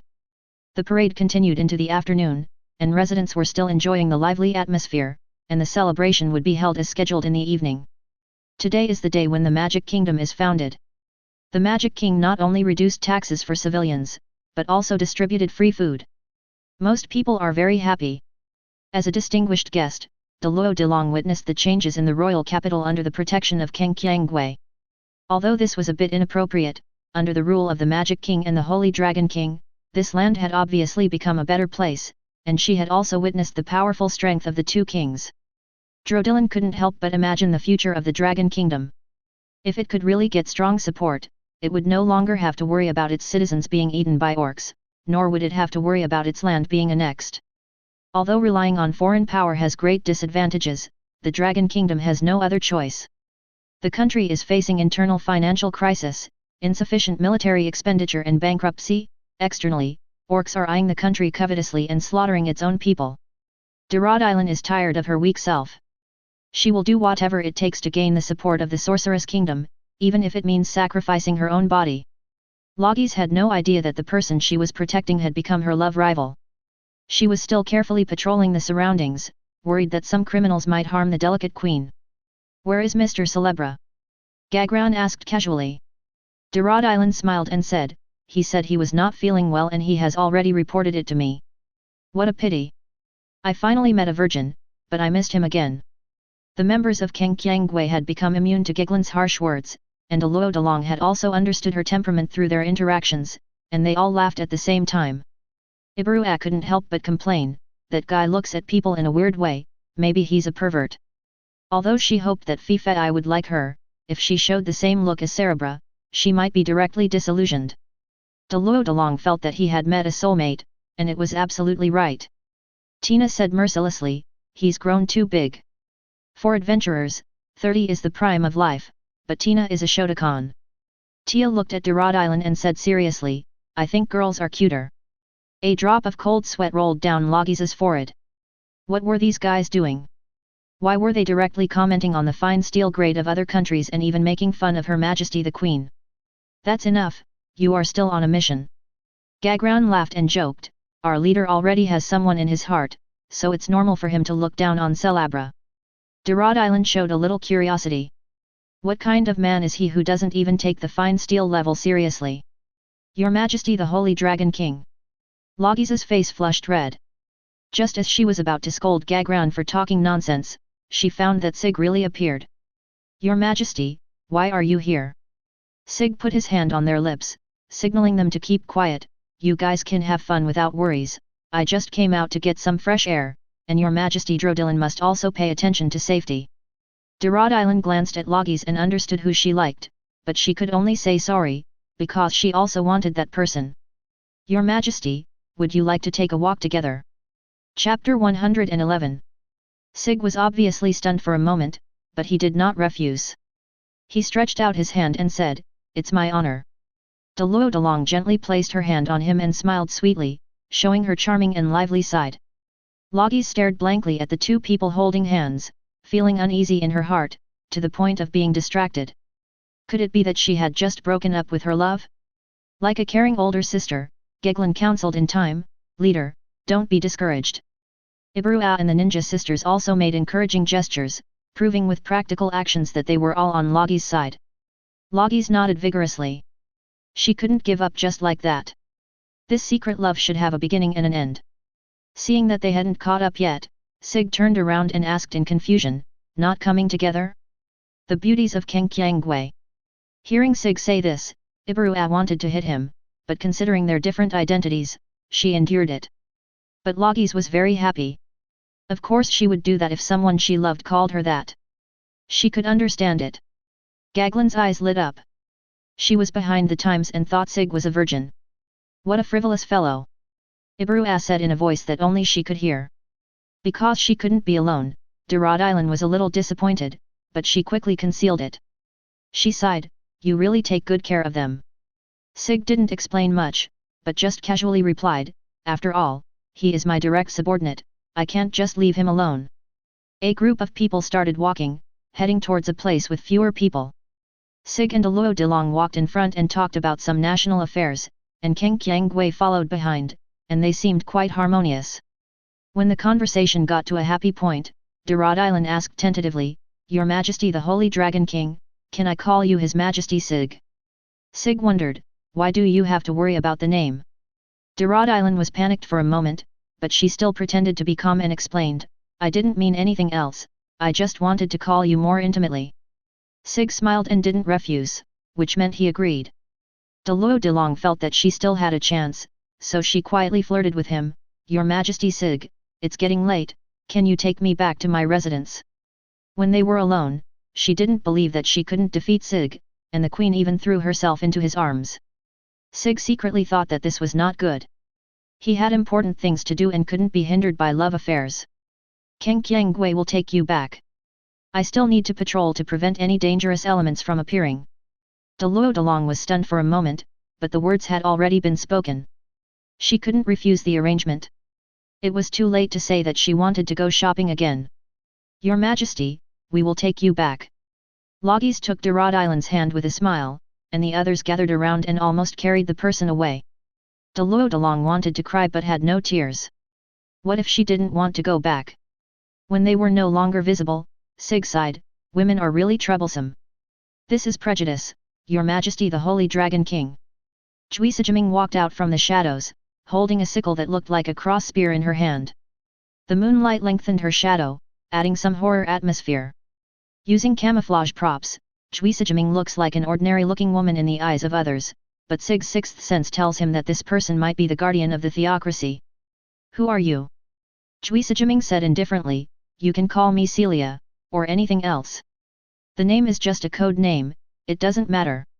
He covered his face and gave a false name, apparently unwilling to reveal his origins. This made Sig more confident in his judgment. In order not to attract the attention of the Platinum Dragon King, the theocracy has been acting in a low-key manner. Their style is mysterious, and their companions call each other by code names. Sig didn't know what to say, so he praised her politely, "Celia, that's a nice name." "Don't play dumb, Your Majesty." Chui Sijiming's voice was cold and piercing, "Didn't you force me to show up?" Sig thought to himself, "I didn't expect you to be so direct, and did he do anything to force me?" "Celia, you seem to have misunderstood something. If you have something to say, just tell me directly." Chui Sijiming bit her lip tightly. This guy was more difficult to deal with than she had imagined, and even more scheming than those old priests. If it weren't for that glimpse of him during the parade, how could he have voluntarily exposed his existence? This is an open conspiracy. You are a dragonborn and a human. Do you really want to submit to the undead? Chui Sijiming is not good at persuasion, he just brought out the simplest truth. The information given by Astrology 1000 Miles was very scattered, but what was certain was that the man in front of him was an old acquaintance of the Sorcerer King, and he did not agree with the Sorcerer King's point of view. Regardless of whether this person is an NPC or a player, as long as they have different opinions, there is a chance of alienation. The Church knows very little about the newly arrived players and urgently needs intelligence, otherwise it would not send top combat forces. Sig was silent for a long time before he said, "For the sake of the people of the Old Kingdom, there is nothing we can do." Chui Sijiming breathed a sigh of relief. This man was actually just as the rumors said. Unlike the hypocritical sorcerer king, he belonged to the side of justice. But don't believe it immediately, it could be a disguise. Chui Wiming hit the nail on the head, you are aiding and abetting the evil. Compromise will only make the darkness worse. The future of mankind should not be in the hands of aliens. Sig suddenly asked, are you from the theocracy? It's an affirmation, not a question. Chui Jiming was startled, but she quickly calmed down. It was probably because she mentioned humans too many times. Other countries only take a national stance, but only the church takes the fate of mankind as its own responsibility. Yes, I come from the dark scripture of the theocracy, codenamed Absolute Death. Sig was implying, if you hide your head and show your tail, you have no sincerity in the conversation. Kuro walked out from the shadows, his red eyes flickering slightly. His expression was very complicated, containing anger, humiliation, and deep fear. Since Kuro didn't disguise himself too much, Sig recognized him immediately. He looked strange, are you the guardian of the beauty that overwhelms the country? Kuro gritted his teeth, as if he was about to cry, yes. This is really a coincidence. The two major fighting forces of the church gathered together and captured the two men directly, and the church would lose most of its fighting power. Out of caution, Sig did not immediately turn hostile. Is your goal to persuade me to betray the Sorcerer King? Aren't you afraid that we will all be left here? Chui Wiming said in a cold voice, there is more than one item of the same level as Topsy in the church, and I have one on me. This is a display of strength, but also a disguised threat. Sig's pupils shrank and his eyes narrowed, this is not the place to talk. Chapter 112. The three of them stood on the roof, each on their own side, and an atmosphere of silence prevailed. Is this the place you mentioned that is suitable for talking? Chui Jiming couldn't help but say. The freezing night wind was getting stronger and stronger, blowing all the hair into a mess, especially Kuro's long hair, which looked like a female ghost from a distance.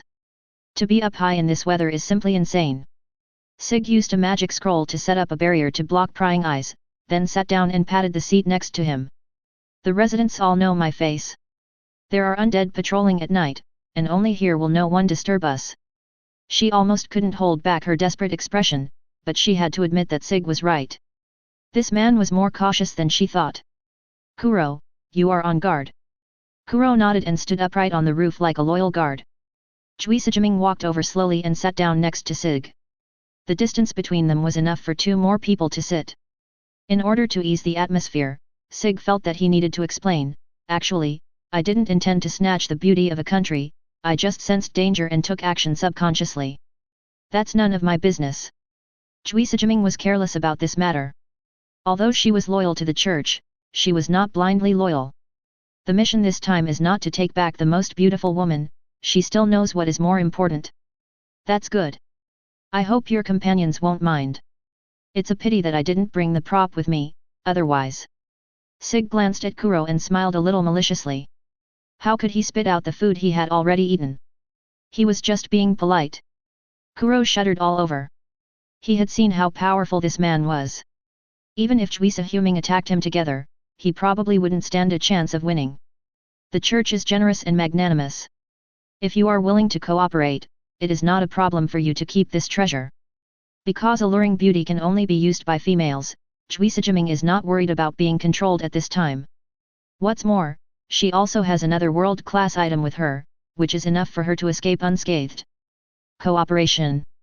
Sig said calmly, I know you want to rebel against the Sorcerer King, but a world-class item alone is not enough.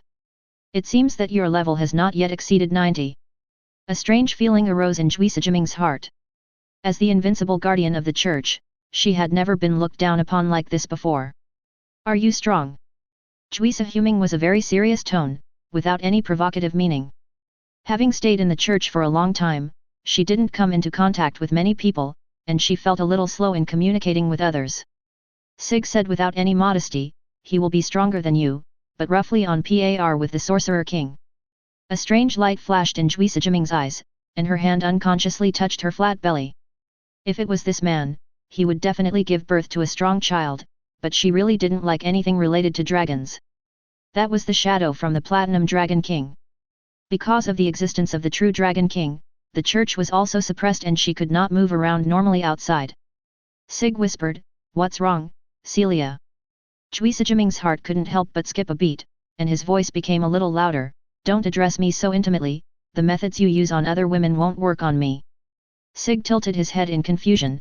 I am a loyal person and I won't hook up with women casually. This is true, he likes beautiful women, which can be considered a kind of loyalty. Chui Sijiming turned his head away in embarrassment and said, anyway, do you agree to cooperate? The church has no selfish motives. Everything we do is for the future of mankind. Sig sighed, I can't make a decision right away. As you can see, the people of the Sorceress Kingdom are living happily under the rule of the Sorceress King. Chui Sijiming didn't expect to succeed all at once, but as long as the other party showed signs of wavering, there was still a chance. There will always be conflicts between two people. When rifts arise, the relationship will be worn away. What's more, when they are two guys with similar strengths, the friction between their subordinates is enough for them to deal with. The struggle for power never takes into account personal feelings, and it is not uncommon for long-time friends to become enemies. I will wait for good news from your majesty. At the end of the conversation, Sig teased, are you planning to keep your true identity a secret? Mysterious Miss Celia. Chui Sijiming frowned slightly. She didn't like this slightly frivolous name, but after seeing Sig's face, the feeling of dissatisfaction gradually disappeared. Humans are indeed visual animals, and they cannot escape from the fear of death. Strong and handsome, few people can meet these two requirements, and the person in front of me is the exception. Chui Sijiming took off her disguise, and the girl's hair was half silver and half black, and her black and white eyes symbolized her identity as an elven royal family. There was a faint smile on her face, with a hint of abnormal morbidity, but it did not affect her beauty. I look forward to seeing you again, Your Majesty the Holy Dragon King. Chui Sijiming and Captain Shenren quickly left the royal capital under the cover of darkness. Almost at the same time, Nigret's message came, Lord Sig, do you want to kill him directly with a snipe? Sig said coldly, no need, they are carrying world-class props, don't alert them. Nigredo hesitated for a moment and said, this is a serious matter. Should we call together the Guardians to discuss it? Sig understood what Nigret meant, but if the Guardians knew about it, there was no telling how much trouble it would cause, especially for Xiaodi and Albedo. Who knows what they would do? I have confirmed the identities of these two people.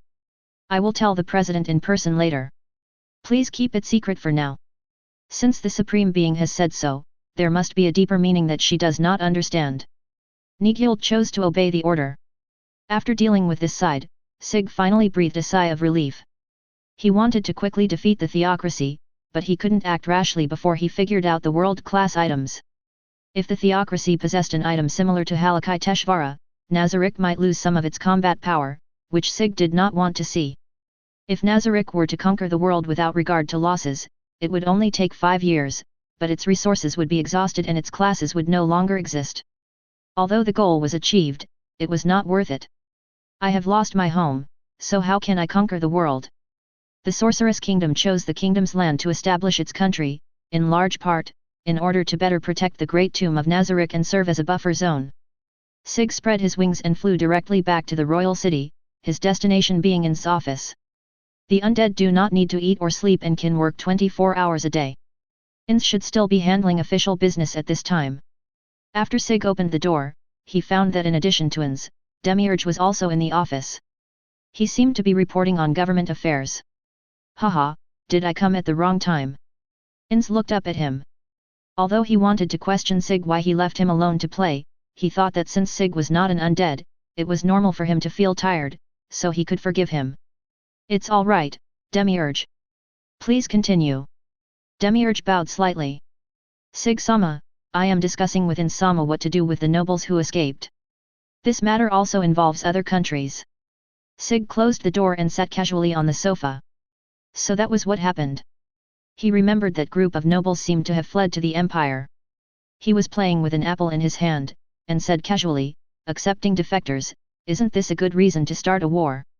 Chapter 113. Ainz raised his hand and was about to speak when Demiurge's excited voice came from the side. As expected, this is all a plot by Ainz-sama and Sig-sama. Ainz didn't want to talk anymore. He coughed awkwardly twice and said, Demiurge, I allow you to continue. Yes.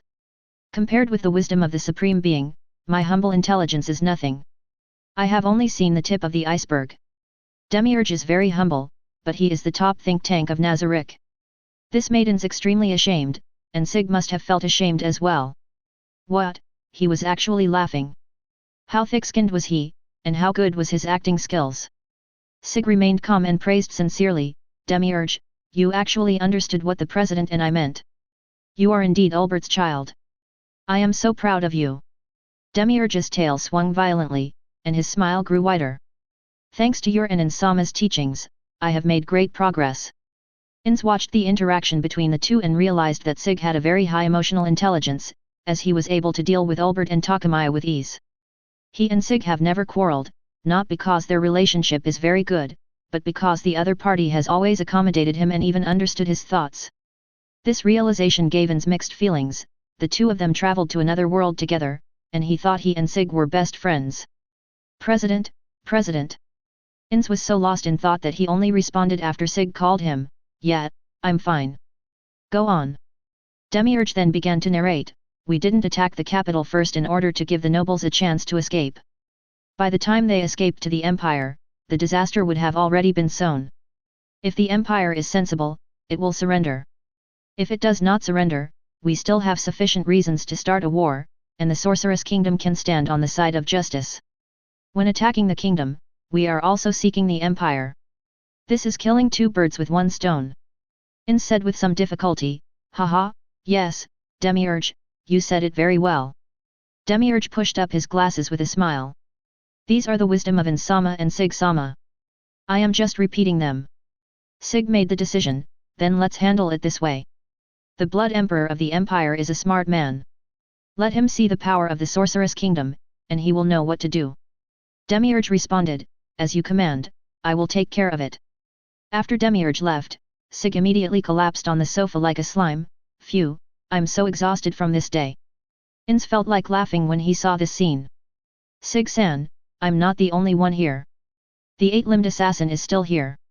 Sig waved his hands feebly, no, they don't dare to tell anyone anyway. Ainz felt a little embarrassed. This was a threat. The eight-limbed blade hiding in the dark was trembling in fear. It was so terrifying. Ainz thought about it for a moment, then asked, Sig-san, what were you doing just now? Why did you leave without saying a word? Sig waited for Ainz to ask him, and then, like pouring out the beans, he told him everything that had happened in the past 2 days in detail. In fact, it revolves around two women, the Dragon King's daughter and Juisi Jwiming, but acting is also a technical job. You still say nothing will happen. I'm selling my body all day long. I'm exhausted every day. Seeing that Sig was about to make a scene, Ainz quickly went over and covered his mouth, Sig-san, I get it. Keep your voice down, don't attract Albedo. For the convenience of working, Albedo's office is set up next door, but there is no soundproofing magic applied here. Sig immediately returned to his serious look and waved his hand nonchalantly, it's nothing, after all, they are all beauties, I didn't lose anything. Ainz hesitated for a moment, then decided to say it. I heard that the Dragon Queen's real age is actually around 40 or 50 years old. Sig has become numb, or more precisely, completely depraved. He doesn't care anymore. She's pretty, I can accept that. For Nazarick, this is truly a terrifying willpower. Ainz began to admire Sig. As for the resentment he had in his heart before, it had long since disappeared. Ainz defined his own fanciful behavior as the negative emotions caused by working too long. How could he question his friendship with Sig? The two of them are really good buddies. Sig-san, let's discuss the affairs of the church together. Sig said seriously, it must be destroyed, President, please don't show any sympathy. Ainz's eyes flashed red, of course not. After all, they are the remnants of the players, and they pose a great threat to Nazarick. The two supreme beings reached a consensus, and this was the most clear-cut goal ever. What? The Sorceress Kingdom really said that? Inside the Imperial Palace, the bloody Emperor Jerkniv was originally lying on his side leisurely, but after hearing the news brought by the secretary, he suddenly became uneasy. Secretary Ronette nodded. Your Majesty, the Sorceress Kingdom demands that we hand over the defecting nobles, or else they will start a war. That damned Sorcerer King has just annexed the kingdom, and now he's extending his evil claws to the Empire. The Theocracy had recently given him a message, telling the Empire not to become an enemy of the Sorceress Kingdom. If the empire did not heed the advice, the theocracy would be unable to provide any help. Jerkniv grabbed his hair anxiously. He shouldn't have coveted the money of those nobles. It has led to the current situation where the sorceress kingdom can use this as an excuse to go to war. Suddenly his eyes lit up and he said anxiously, "Summon Mr. Flutter. I need to discuss matters with him." "I will be there at once, Your Majesty." Seeing Jerkniv so anxious, Roan walked out in a hurry, but he soon came back. Jerkniv was getting annoyed and was about to open his mouth to reprimand when Flutter showed up. "Your Majesty, I am here. Please take your time to speak." Jerkniv seemed to have grabbed a lifeline. He rushed forward and grabbed Flutter's arm, completely ignoring why the other party happened to be nearby. "Teacher, I have something important to discuss with you." Flutter, however, looked calm and unperturbed. He pushed the Blood Emperor's hand away without leaving a trace and led him to sit on the sofa. "Your Majesty, please speak slowly. I am listening here." On the surface, Flutter is only the chief court magician, but in fact his status is much higher.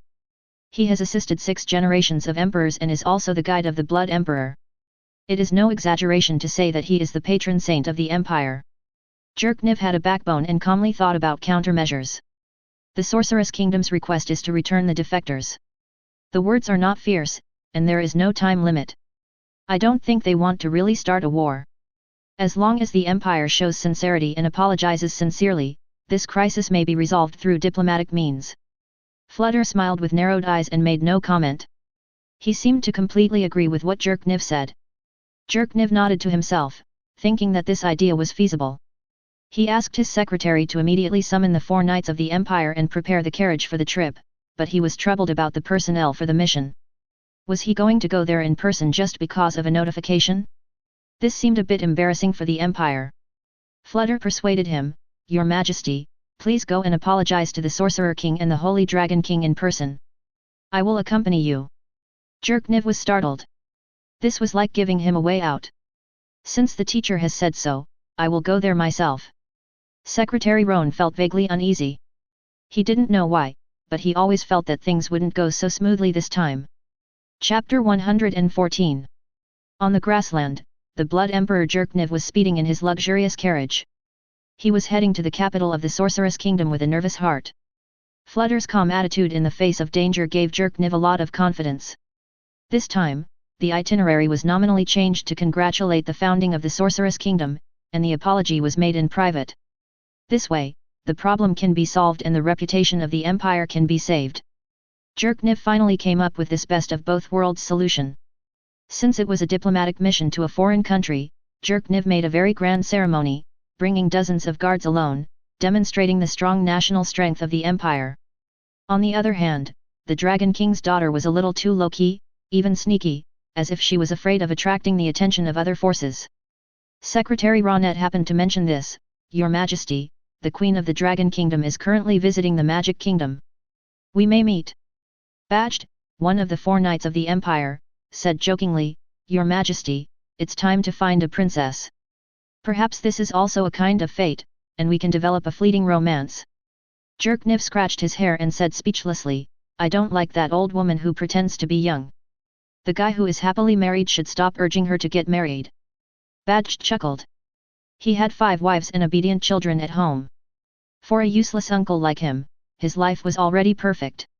When talking about marriage, Nimble's face looked a little strange. His biggest worry was his sister's marriage and being urged to get married by his sister all day long. He got a headache just thinking about it. Jerkniv asked curiously, "Nimble, do you have anything to say?" "Yes, actually I still prefer a slightly gentler marriage partner, otherwise it would be scary for women to get together." Although he didn't want to admit it, Nimble was a little afraid of women, mainly because he was frightened by his strong sisters. Badger smiled and said, "My wives get along very well. They are like sisters to each other." All the men present showed envious expressions. They couldn't believe that this girl actually lived such a happy harem life. Renas, the only female among the 4 knights, said nothing but took out a handkerchief to wipe the right half of her face. The thick yellow liquid looked disgusting, but fortunately there was no peculiar smell. Her face itself was not injured. This was the result of being cursed by the monster and the source of all the misfortunes. Renas has already avenged her family and fiancé who abandoned her. Her goal for the rest of her life is to lift the curse. Everything else has nothing to do with her. Where's Nazami? Badger pointed to the man speeding outside. He's wearing a full set of armor, so it's not suitable for him to be in the car. He's on guard outside. Nazami, nicknamed Immovable, lives up to his name. His main weapons are two huge tower shields that are too heavy for ordinary horses to carry. Jerkniv nodded. Everyone, get ready. We are about to enter the territory of the Sorceress Kingdom. Don't let your guard down. Everyone responded in unison, expressing great confidence in this mission to the Sorceress Kingdom. Having confidence is certainly a good thing, but blind confidence is not a good thing. Flutter silently twirled the magic ring on his hand, and as he recalled what the adult had said, he could not calm down. Eli, the worker of Dragon Slayer who is the incarnation of that adult, found him yesterday and gave him his first official mission, which is to make sure that the Blood Emperor goes to the Magic Kingdom. This was not a difficult task, he did it easily, and this was the most important reward.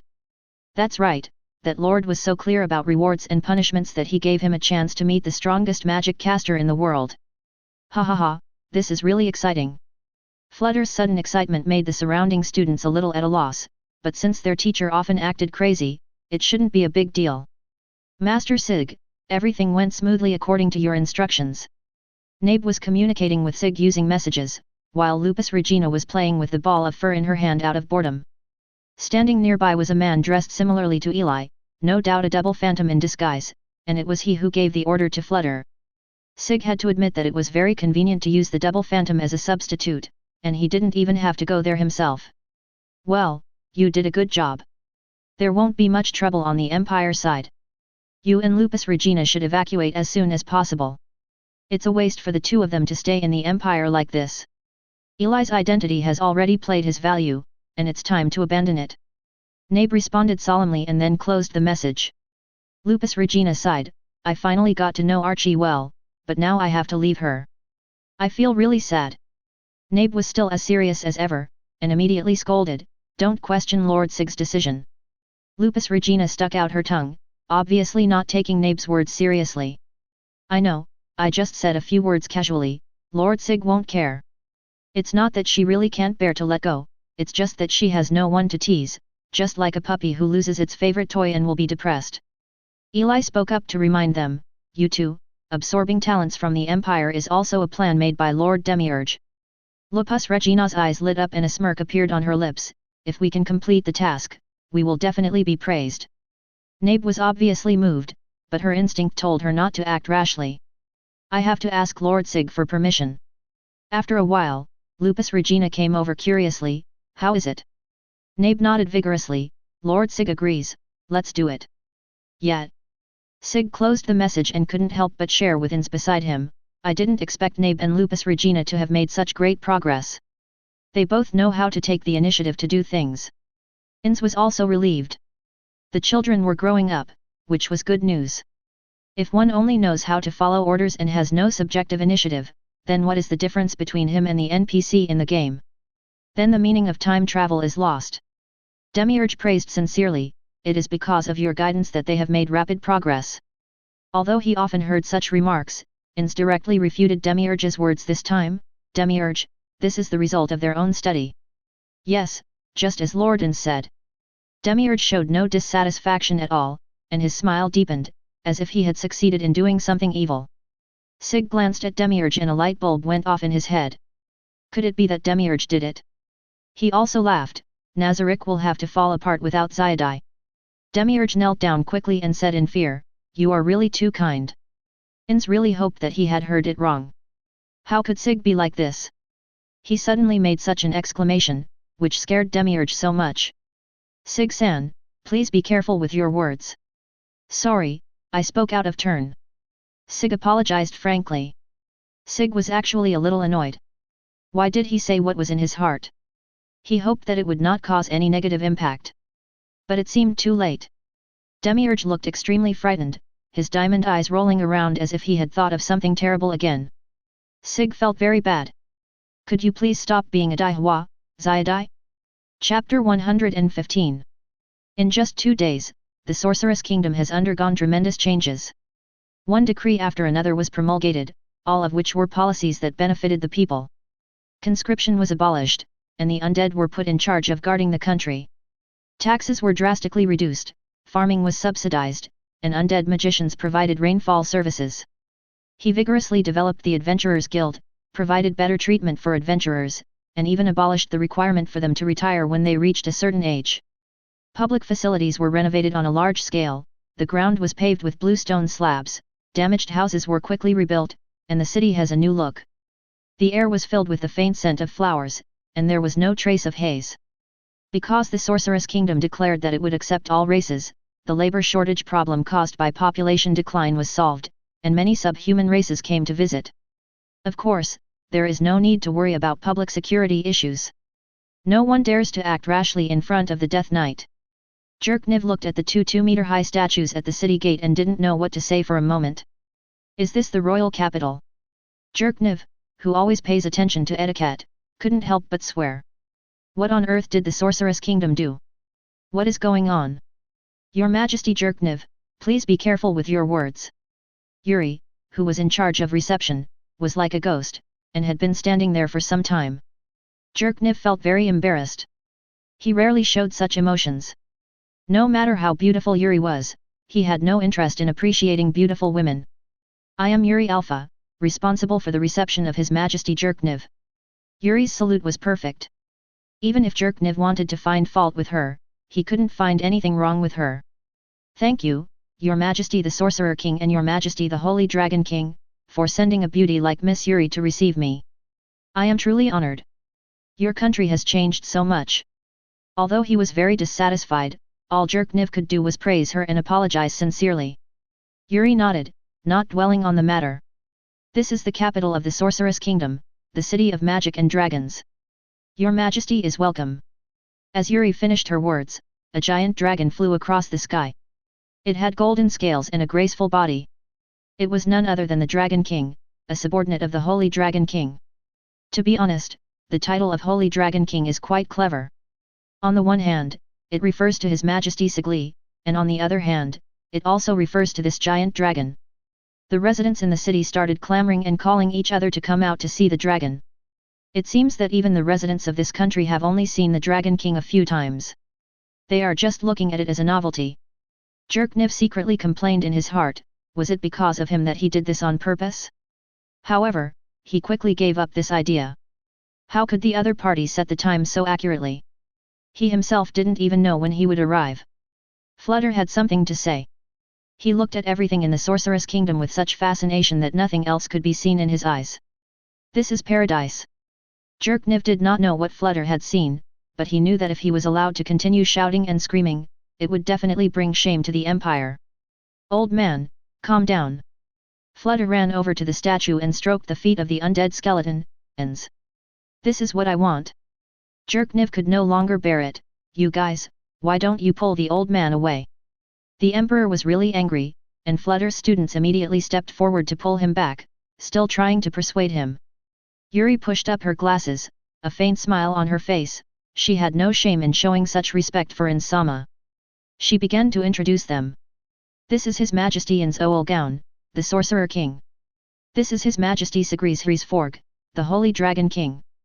But please don't get me wrong, this is just a substitute made by magic. The real thing will take a few days to be made. Jerkniv was also dazzled by the exquisite craftsmanship, and when he heard that this was not the final product, the corners of his mouth twitched. Your country is truly wealthy and powerful. Your Majesty Jerkniv, have you forgotten that the undead do not need rest? Jerkniv's expression froze. His emotions were complicated, mixed with a strong sense of jealousy. The undead are never tired, do not need food, have low IQs, and are definitely the best labor force. Flutter had been trying to control the undead, but he could only control the lowest level ones. However, the Sorcerer King was able to control such a large number of Death Knights with ease. Jerkniv understood Flutter's mentality a little. This teacher was always very positive about magic, so it was understandable that he would act out of control. It took some effort for everyone to get Flutter away from the statue, and under the leadership of Yuri, they entered the castle. I thought the amazement would end here, but unexpectedly there was another scene inside the city. This time, not only Flutter, but everyone else was also attracted.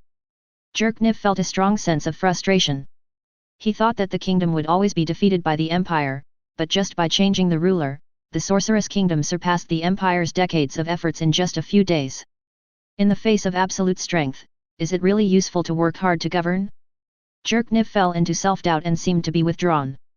Skeletons wearing golden armor stood on both sides, and crossed flags formed a road to the king. They walked on the soft carpet and went straight into the hall. Sitting on the throne was an undead with a skull face, looking down at everyone. Next to the undead was an extremely beautiful woman, but she had horns on her head and was obviously not human. Jerkniv bowed slightly. "Nice to meet you, Your Majesty." Ainz hummed, "Your Majesty Jerkniv, can I call you that?" In such a formal occasion, it is very impolite to call someone by their first name. A drop of cold sweat dripped down Jerkniv's forehead.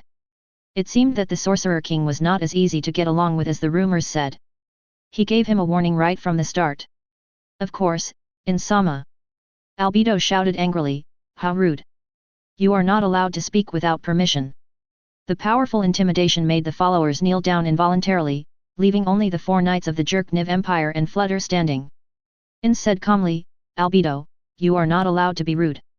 "Yes." Jerkniv broke out in a cold sweat. This Sorcerer King was truly scheming. He intimidated his subordinates through their words while pretending to be a good guy himself. "Your Majesty, I have no intention of becoming an enemy of the Sorceress Kingdom. Accepting defectors is a misunderstanding. On behalf of the Empire, I sincerely apologize and hope to receive your forgiveness." Ainz remained silent, seemingly thinking. "His Majesty the Holy Dragon King has arrived. His Majesty Dorodilon has arrived." Reports rang out one after another, and 2 figures walked slowly towards them. Sig was relatively calm. He knew in advance that the Blood Donation Emperor was coming, and he arranged for him to appear later for better effect. However, he really didn't understand why Dorodilon was called. Could it be that Demiurge had a new plan? But he did like to do something unexpected. If Sig hadn't known the plot, he would have been scared countless times. Originally, Ainz was often in a confused state. This is the only downside to conquering the kingdom ahead of time. Sig can no longer predict the future through the plot and can only take things one step at a time. But Dorodilon was genuinely confused. She had only received a notification from the Sorcerer King that he wanted to talk to her, so why was the atmosphere at the scene like this? In order to hide his face, Demiurge transformed into a demon and walked in with graceful steps. "Your Majesties have arrived. You too may state your demands." Chapter 116. Is there some misunderstanding here? I have no hostility towards your Majesties. Would it be better if we meet alone? Jerkniv had a sad face. Demiurge looked so horrifying that no matter how rude he was, the Blood Emperor did not dare to complain at all. He just wanted to have a chance to have an equal dialogue. Dorodilon's eyes widened. Did she have hostility? This guy was really eloquent. She knelt down directly. Although it was only half kneeling, it was formal enough. "Your Majesty the Magic King, Your Majesty the Holy Dragon King, I swear here that the Dragon Kingdom will become the Magic Kingdom's most loyal ally, sharing honor and never betraying you." Jerkniv's eyes widened in anger. What was this old woman talking about? Why did she use her ultimate move right at the start? Did she have any common sense of diplomacy? In fact, Dorodilon is not very good at diplomacy, and most of the affairs of the Dragon Kingdom are handled by the Prime Minister, but she knows how to show weakness better. The Dragon Kingdom is indeed not as rich as the Empire, but they are more urgent and need this support more, so she is more willing to give it her all. As the saying goes, sincerity is the ultimate weapon. Ainz hesitated for a moment, then turned and asked, "Holy Dragon King, what do you think?" Sig smiled and said, "I think Her Majesty the Dragon King is very sincere." Dorodilon was touched, and her affection for Sig was almost over the top. There was no need to use any extra adjectives, he was a good man. If Sig asked her to sacrifice herself now, Dorodilon would be willing to do so. Moreover, she would make a profit. If she could get the precious seeds. She finally understood why her great-grandfather was so obsessed with mating. This desire to produce powerful offspring was so wonderful and so urgent. Dorodilon's eyes were burning with desire, he really wanted to pounce on her right now and eat her up. Ainz noticed the situation here and couldn't help but worry for Sig. This murderous look seemed a little familiar.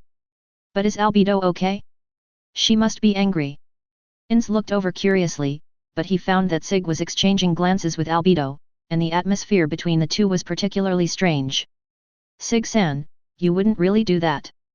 By the way, Ainz didn't know that Sig had already played duo with Albedo and Shaltir, although almost everyone in Nazarick knew about it. After Sig calmed Albedo, he happened to meet Ainz's resentful gaze. He didn't know how he could tell the emotions from the two red dots, but he just understood. He felt a little guilty, so he quickly signaled Ainz with his eyes to look down and finish today's part first. At this time, Sig also understood Demiurge's intention. He deliberately brought the Blood Emperor and the Dragon Queen together in order to arouse emotions and promote the development of the plot. Ainz coughed lightly and said, "I will consider the alliance. Your Majesty, the Dragon King does not need to kneel." Drodilan's cheeks flushed with joy, and he almost took off. "Thank you, Your Majesty the Sorcerer King, and Your Majesty the Holy Dragon King for your generosity." The petite lowly queen has a beautiful face and her every move reveals her cuteness. The specially lengthened tail tone is also cute. Jerkniv looked like he was about to vomit, but in the current situation, he absolutely could not do such a disrespectful thing. He forced a smile and said, "Your Majesty, I, Jerkniv, am willing to sign a non-aggression treaty with your country on behalf of the Empire. Please." The four knights of the Empire had different expressions on their faces. They had never seen the Blood Emperor so humble. This man always looked like he was sure of victory. It is precisely because of this kind of personal charm that he attracts many followers. Bajt, the leader of the four knights, is the most typical example. Loyal people believe that they will not give up following because of this little inappropriate behavior, but it is hard to say for those who are not loyal to begin with. Linus quietly stepped back. She looked up at Ainz, and an inexplicable look flashed across her face. Albedo frowned slightly. "Your Majesty, the Sorceress Kingdom does not need too many weak allies. Please consider this carefully." Drodilan could calmly accept that the Dragon Kingdom was indeed very weak. After all, she came here seeking help, and the Magic Kingdom had given her enough respect. But Jerkniv could not accept that the empire he had worked so hard to build was so terrible in the eyes of the other party. At this moment, he had the urge to turn around and leave. If the Emperor was acting on impulse, he would have turned around and left long ago, but Jerkniv was a very smart ruler. He could not disregard the lives of his people for the sake of momentary face. It is an obvious fact that the Sorceress Kingdom is stronger than the Empire. This is a world where the strong prey on the weak. Your Majesty, I am sincere in my words. Please consider this seriously.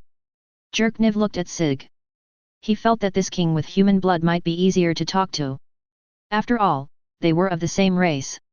Sig pretended to think for a while, then he smiled and said, "If the Empire is willing to hand over the management of the army, I think things will be much easier to discuss. The Sorcerer King is not a bad guy." Jerkniv gritted his teeth, this smiling tiger. If it is really handed over, what is the difference between it and a vassal state, except that it has the name of an ally? Demiurge agreed with a smile, "Your Majesty the Holy Dragon King is truly merciful." Albedo was still arrogant. "Haha, if that's the case, I can consider it." Sig is still cruel, and secretly complained. Since everyone else agreed, he had no reason to object. "Your Majesty Jerkniv, what do you think?" Jerkniv's face was filled with humiliation. He subconsciously looked at Flutter, and his expression suddenly turned into horror. Flutter knelt piously and said, "Your Majesty, your figure is so beautiful. Please allow me to serve you, even if I have to be your servant." Ainz was stunned by this flattery. "Who are you?" Flutter bowed his head tremblingly. "I am an old man." "No, your name is Flutter Paradine. I pledge my loyalty to you." "Old man!" Jerkniv shouted loudly without caring about his image, hoping to stop this farce, but Flutter just looked at him deeply and ignored him. "It's over, Flutter has betrayed us." Jerkniv suddenly realized this terrible thing, everything was connected, he was deceived. He immediately half knelt on the ground and said, "Your Majesties, the Empire is willing to offer all its military power. Please form an alliance with us. It's just a mere military power. As long as the Green Mountains remain, there will be no shortage of firewood. The most important thing right now is to save your life." Ainz said solemnly, "I allow it." Sig yawned in boredom, agreed. The Dragon Kingdom and the Empire, within one day, the Magic Kingdom had two vassal states, which was truly cause for celebration. Jerkniv finally breathed a sigh of relief, and when he wanted to escape immediately, the woman he hated the most appeared in front of his car. Lana smiled sweetly, Your Majesty Jerkniv, His Majesty sent me to the Empire to help you manage the country. FKU. Jerkniv couldn't help but curse.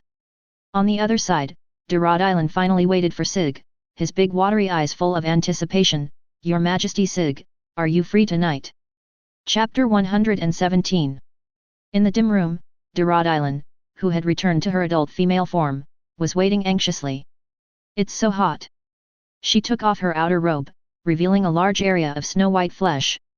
After being freed from the restraints, her breasts were about to pop out, and they bounced twice like a naughty little white rabbit.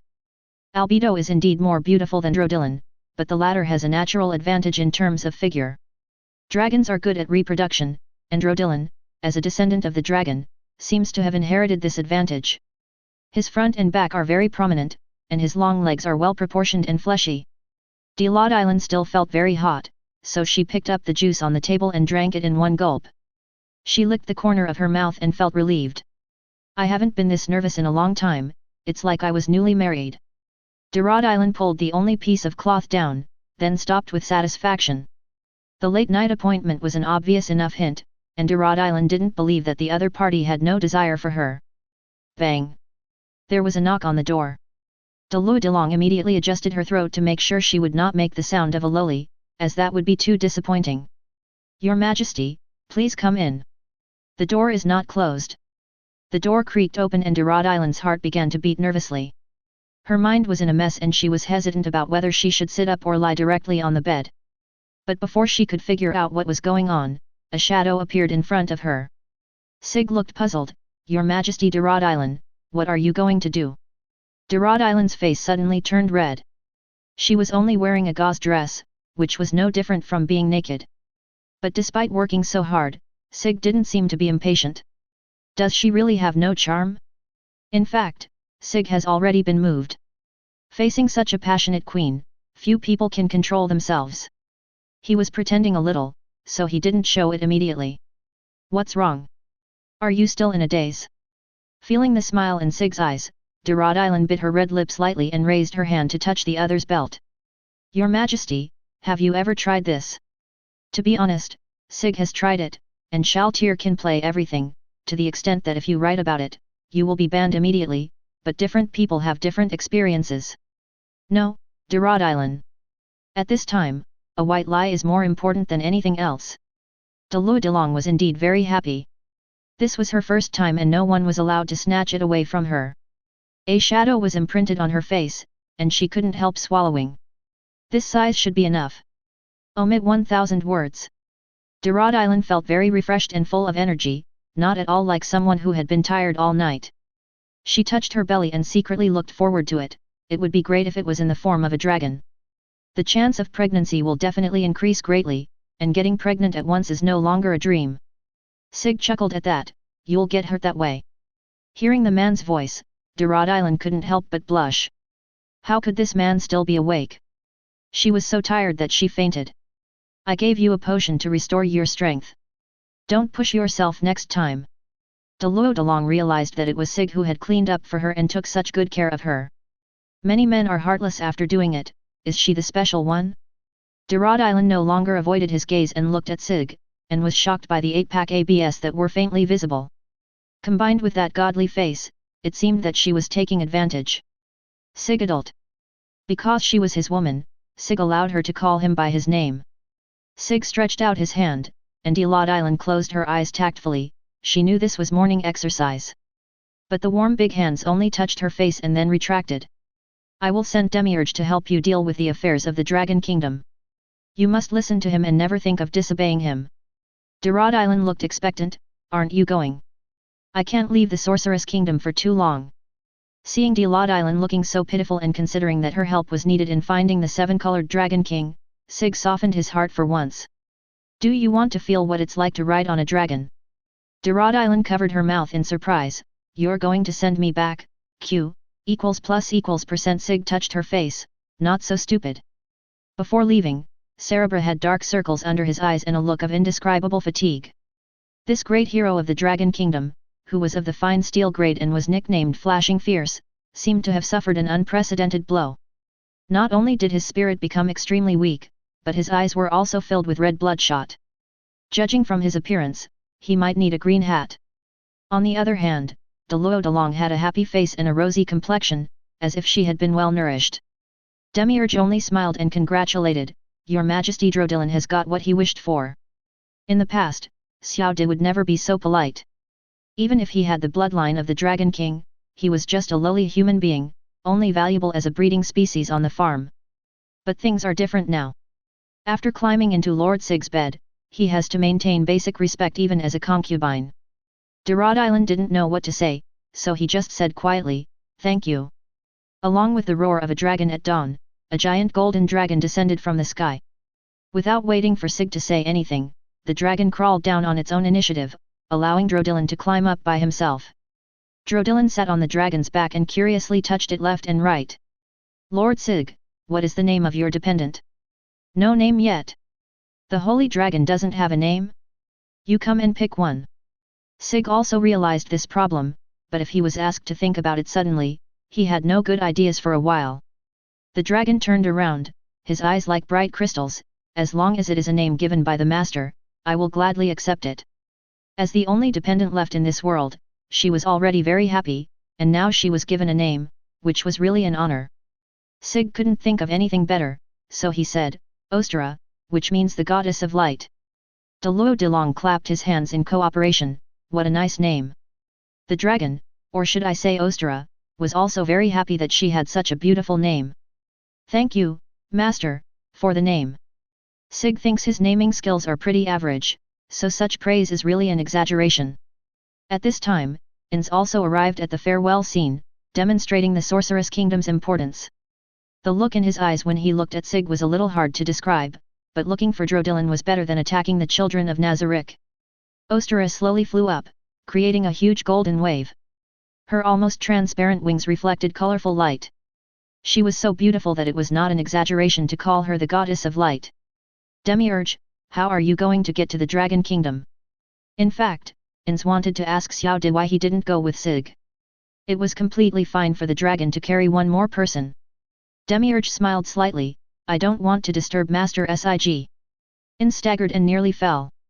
"Ahem, how is Albedo?" Ever since he learned the truth from Yuri, he was at a loss as to what to do. If he met his companions in the future, how would he explain it? Demiurge looked slightly puzzled. "She is attending to official business. She said she wants to be in the best condition possible when she waits for Sig-sama's return." Ainz waved his hands. It seemed that he was an old-fashioned man. He really didn't understand the world of harem. Chapter 118. Dragon Kingdom Palace. The Prime Minister was handling government affairs. His desk was already filled with documents waiting to be signed, and there were also some letters of condolence to be sent out. Everything he was going to write was already prepared, and everything was just waiting for Drodilin to return. When he was finally about to rest, a guard rushed in. "Prime Minister, there is an urgent report." "It must be another report from the battlefront." The Prime Minister rubbed his brows and said, "Tell me, what bad news is there?" The guard shook his head quickly. "It's not bad news, it's that His Majesty has brought back reinforcements, a dragon, that is a giant dragon." The Prime Minister felt his head hurt even more. What dragon?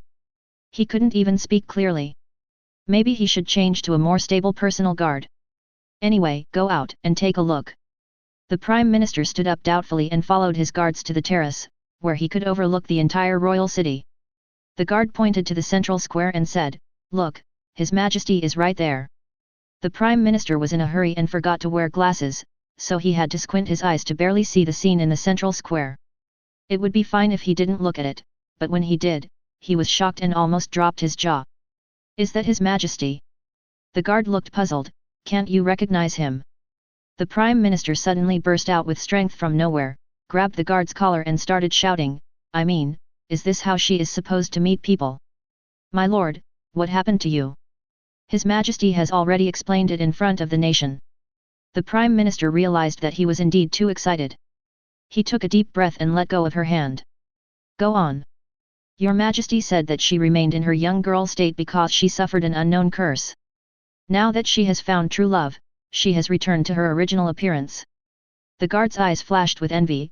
"Your Majesty is so beautiful, that Holy Dragon King is so blessed." But the man is handsome and the woman is beautiful, which has nothing to do with a small guard like him. He can just silently wish them all the best. What is your majesty the Holy Dragon King? It is His Majesty the Holy Dragon King of the Sorceress Kingdom. As he was talking, the guard broke another piece of news: the Dragon Kingdom has established an alliance with the Magic Kingdom. His Majesty the Holy Dragon King will escort His Majesty back to the country first, and support will arrive later. I heard that there will also be an undead army. The Prime Minister felt dizzy. What on earth had their queen done to deserve such help? This can indeed solve the immediate problem, but at what cost? No, I want to see His Majesty.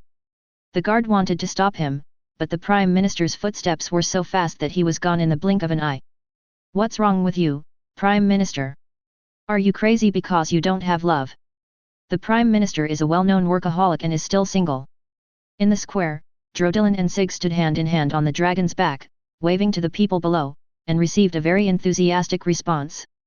Lord Sig, they are all wishing us well. Sig didn't reply, but just picked up Drodilin horizontally and jumped directly off the dragon's back. Deluo Delong cried out softly, and when she came to her senses, she quickly hugged Sig's neck and said coquettishly, "Don't scare me. I'm going to the battlefield, and you're not fit to follow." Why so sudden? Sig jumped onto the dragon's back and said, "Ostara and I will fight off the orcs' attack and intimidate them first. This way, the people of the Dragon Kingdom can have a break."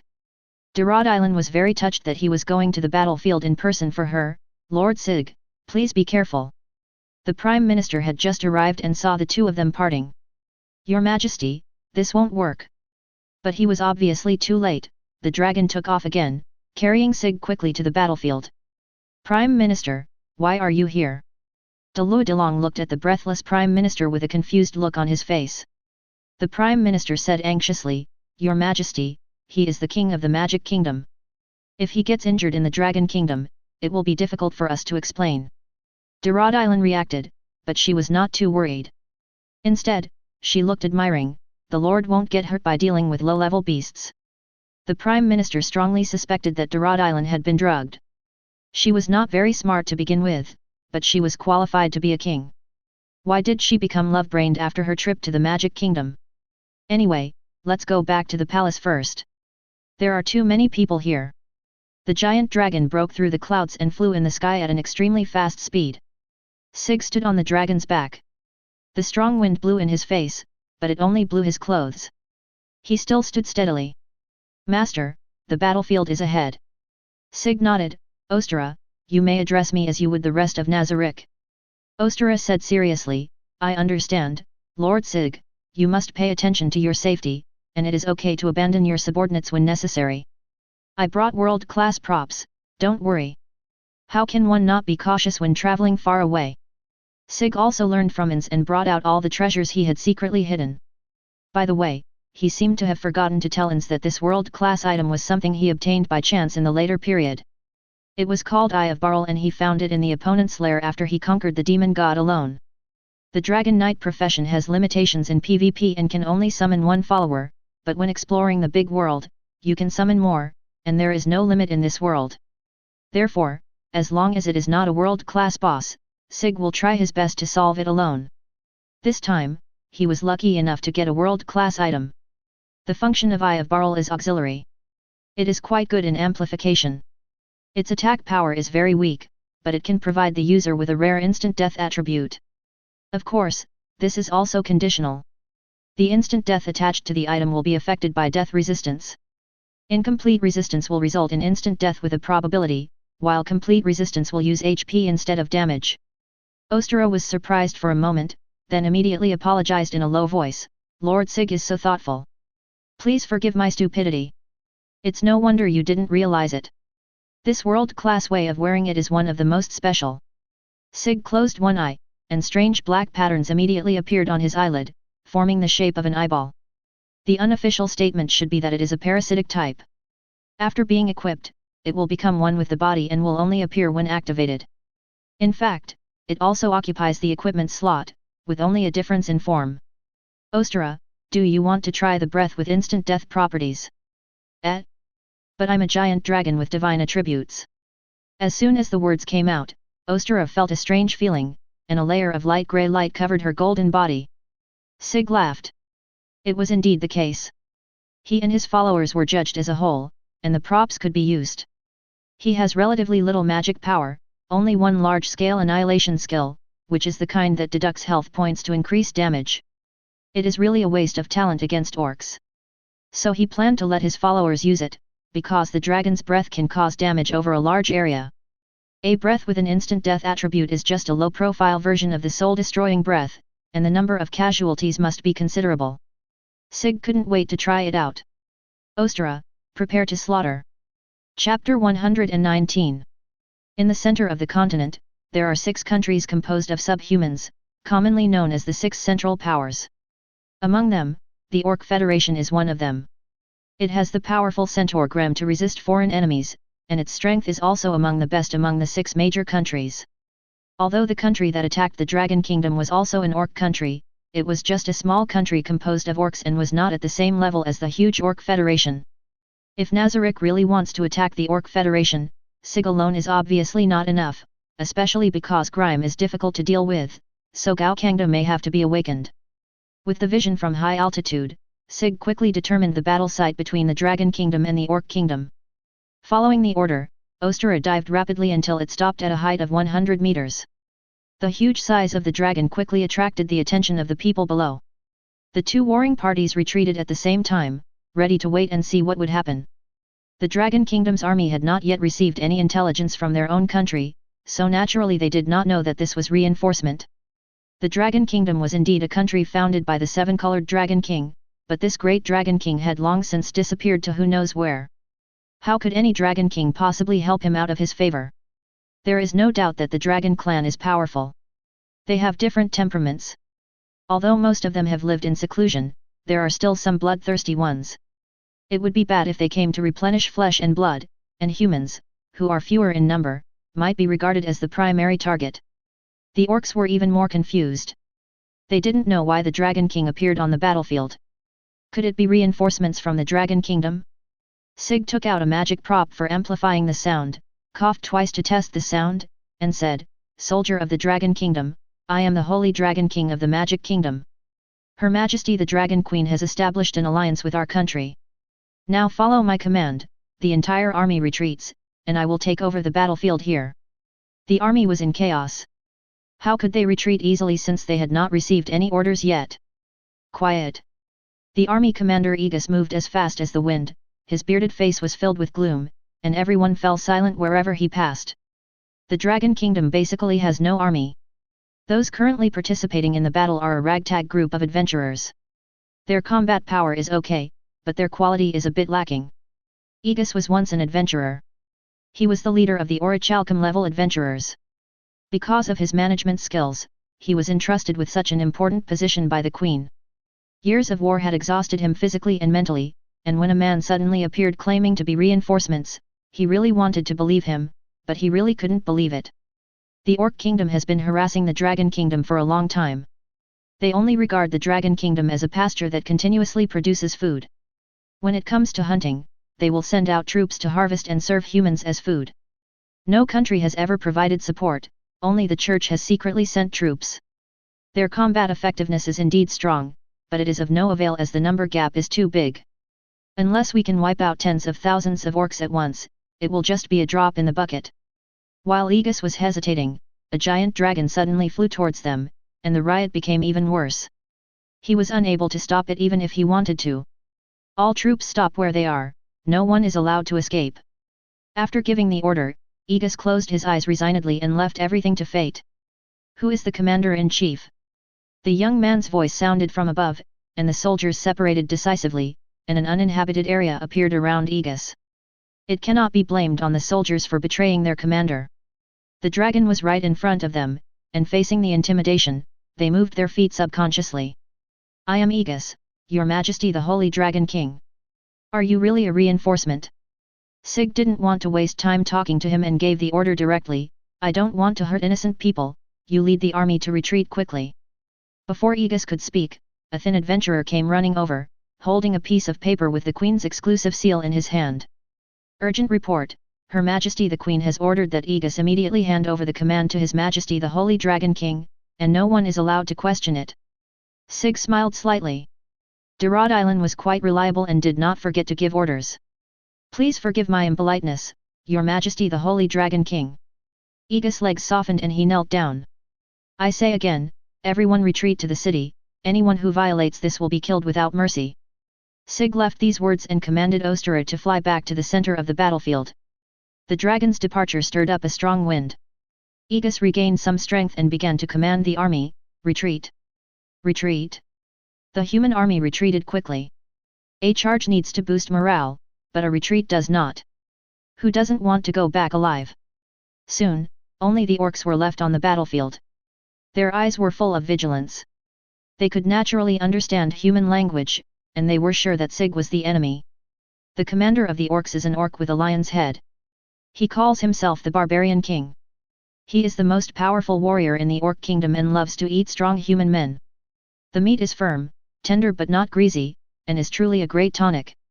The Barbarian King licked his lips and said, so what if he's the Dragon King? We, the 100,000 orc warriors, are not afraid. All long-range attacks are ready. Let's kill that human first. He had to talk big, but he also knew that the man on the dragon's back was the leader, and their crisis could be resolved by just killing him. Don't throw away the body of that human man. I haven't eaten the king of a human country yet. The morale of the orcs soared, magic circles flashed on the priests' bodies, archers pulled their bowstrings to their full potential, and even took out things like catapults.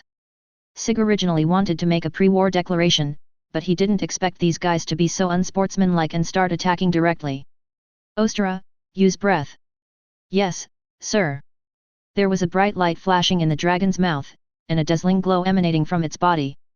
Purifying breath, instant death. A breath mixed with the grey smell of death gushed out, magic and arrows disappeared instantly, and all orcs who came into contact with the light column had their lives taken away and were turned into dust. The huge group of orcs created a large vacuum area, and the plants on the ground were not spared, revealing the bare land.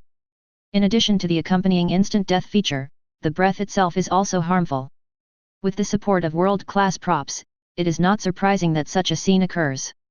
Sig made a rough estimate and found that nearly 10,000 orcs were killed, which was beyond expectations, thanks to the high density of the orcs. Ostara, use your breath in another place, try to kill as many as possible, and don't attack the same place repeatedly. Ostara readily agreed. As a sacred dragon, she also felt the joy of killing, and the feeling of power made her sink into it. Dragons are proud creatures. Their physical functions that are superior to those of all other creatures put them at the top of the food chain from birth, and all other creatures are ants. But she will only submit to her perfect master, Lord Sig, who gave her life and power. A giant golden dragon danced in the sky, spewing out streams of death from its mouth, taking away thousands of lives with one strike. The orcs wailed, fled, and cried bitterly, but they could not escape the fate of death. It was unknown which attack hit the Barbarian King, and only his head was left, which was soon trampled beyond recognition. For the orcs, this is undoubtedly purgatory, but for humans, there is no better scene than this. People began to cheer and even cried for joy. Long live Her Majesty the Queen, long live His Majesty the Holy Dragon King, this is their victory, and the hope of mankind has come. Aegis was in a trance and thought he was dreaming. What a great power this is! Chapter 120. In this war, the 100,000 strong orc army was almost wiped out, leaving only a few thousand scattered ones. Sig hadn't originally thought about wiping them all out, and hadn't used any large-scale control skills, so the current record was already quite good. In fact, it is also due to the fact that this place is a plain area without any obstructions. With air superiority, we can directly take over the battlefield. After returning triumphantly, Aegis should have been very happy, but His Majesty the Holy Dragon King left directly after dealing with the orcs. He didn't know where he was going and was really worried. When the Dragon Kingdom was in the most dangerous time, only the Magic Kingdom extended a helping hand and saved all of them who were threatened by the orcs. If this isn't justice, then what is? The Church, which claimed to be the savior of mankind, only dared to send people for support secretly, but the Magic Kingdom had His Majesty the Holy Dragon King come and send out powerful holy dragons for support. As to which of the two countries is the savior of mankind, the answer is already very clear. It is indeed despicable for the theocracy to still preach that the undead and dragons are heretics. Will maliciously smearing the sorceress kingdom make human beings better? Obviously not, this is just to satisfy prejudice and selfishness. After this battle, Aegus' heart has completely leaned towards the sorceress kingdom. The adventurers do not have a strong sense of country. They fight to the death with the orcs because their relatives and friends are here, and this is the only way to protect their loved ones. They can't be said to be very loyal to the Dragon Kingdom, and many of them only fight for Her Majesty the Queen. For example, that stupid, perverted man who likes Loli. By the way, Cerebra went with the Queen, so why didn't they come back together? If he had come back, he would definitely go to the battlefield and take over command as soon as possible. Before Aegus could figure out what was going on, the army had already arrived at the city. Another convoy also arrived and collided with the army. Cerebra, why did you come back at this time? The war is over. Aegus enthusiastically put his arm around Cerebra's shoulders and told him what happened on the battlefield, how His Majesty the Holy Dragon King displayed his prowess and defeated the orcs, which was truly gratifying. After hearing such great news, Cerebra was still listless, as if his soul had been out of his body for a long time. Only then did Aegus realize that something was wrong with his good brother, and he hurriedly asked, "What happened? Is His Majesty injured?"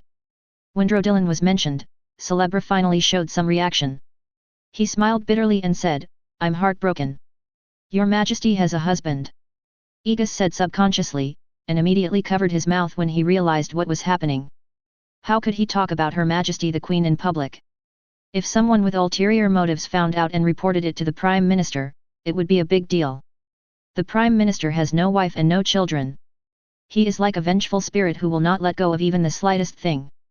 This is the scary thing about middle-aged single men. Cerebra had already given up on himself. "Yes, and you know that person. You mentioned him just now." "Yes. Everyone, let's stop chatting here." A cold rebuke came from behind. Although the voice was not unpleasant, it made people feel very uncomfortable for some reason, and everyone present got goosebumps. Cerebra's reaction was the most intense, with his lips turning white and his body shaking violently. Demiurge slowly walked out of the car. His terrifying face and graceful movements were terrifying no matter how you looked at them. The reputation of demons is second only to that of the undead, and is almost as bad. The Black Knight of the 13 Heroes is a half-demon. He was ostracized because of his background and was even deliberately hidden and marginalized. This is the case even for heroes, not to mention ordinary half-bloods and pure-blooded demons. Anyone who has any contact with them will be suspected of being bewitched. In fact, demons are one of the most trustworthy races. On the contrary, the angels who are considered to be the messengers of justice have no thoughts at all and are just killing tools in the hands of missionaries. To be honest, the prejudice in people's hearts is really a huge mountain. Seeing that Cerebra looked honest, Demiurge nodded with satisfaction. He was very good at dealing with creatures like two-legged sheep. If you want them to be obedient, mental harm is far more effective than physical harm. This is based on long-term breeding experience. My name is Demiurge. I come from the Sorceress Kingdom. I am responsible for assisting His Majesty Drodillan in managing the Dragon Kingdom. Take me to the royal city immediately. Aegus glanced at Cerebra secretly and found that he had no reaction. He immediately understood that everything the other party said was true. Although he had doubts in his heart, he immediately put on a respectful attitude. "Please follow me, sir." The Queen's boudoir. Demiurge had already sent the Prime Minister back home in the name of resting. She wanted to enjoy some time alone with Lord Sig. But when she heard that Sig was about to leave, she still couldn't hide her disappointment. "Lord Sig, can't you really stay a little longer?" Demiurge used her best skill of showing weakness, but without her lowly form, she looked more like a spoiled brat. "Demiurge is a subordinate I trust. I can rest assured knowing he is assisting you." Sig rubbed Demiurge's head as if he was stroking a small animal, and his voice was rarely softer. Demiurge pouted her lips, still very unhappy. This is how it felt to be separated from her boyfriend during the honeymoon period. She felt really sad. Sig had to give her a long kiss to avoid entanglement. "Demiurge, do you know the whereabouts of the seven-colored Dragon King?" Demiurge had not yet recovered from his shock. After hearing Sig's words, he tilted his head and thought for a while. "My great-grandfather's whereabouts are uncertain. I don't know where he is now." Sig was a little disappointed. It was indeed not that easy to catch this lustful dragon. He was thinking whether he should take a more direct approach. Let Ostera seduce? A female dragon at the Dragon King level is indeed very tempting, but the news cannot be spread out in a short time. What if the seven-colored Dragon King has been hiding in the mountains? Seeing Sig frowning, Demiurge felt a little distressed. He had helped her so much, but she could not help him at all. Oh, right, there is a kind of origin magic that can trace bloodlines, called dragon origin. I can be used as a medium to find the whereabouts of my great-grandfather. Really? It's true, but even though it's a low-level origin, I still need to consume souls, at least 10,000. True Dragon Kings have a special profession, World Connector. They can extract souls directly from the Sea of Souls. Although there are many restrictions, they do not have to kill people. Drodilin is just a dragon descendant. Although she can release the original magic, she must sacrifice the souls of living people. This is why she is called the true and false Dragon King. Sig thought, can the soul of any creature be used? It's best to use a highly intelligent creature. Monsters and the like will have a big impact and may not succeed. The more Demiurge spoke, the lower her head lowered.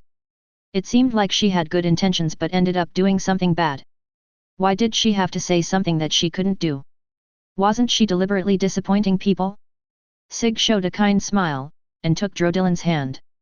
That means orcs are also okay. Just 10,000 orcs. If he had told him earlier, he would have taken Drodilin to the battlefield. It's not too late now, as the orc kingdom has not been destroyed yet. Demiurge nodded blankly. Theoretically, it is possible. Could it be that? Sig held her mouth and asked in a low voice, aren't you going to ask me why I'm looking for the seven-colored Dragon King? What if I want to kill him? Lord Sig won't do that, I believe. Although she said so, Demiurge actually didn't care. How much affection could she have for a great-grandfather who abandoned the country she founded and only cared about mating? Sig smiled and held him in his arms. What a cunning answer. I will try not to kill him. You're such a joker. Demiurge laughed happily and leaned lovingly in Sig's arms.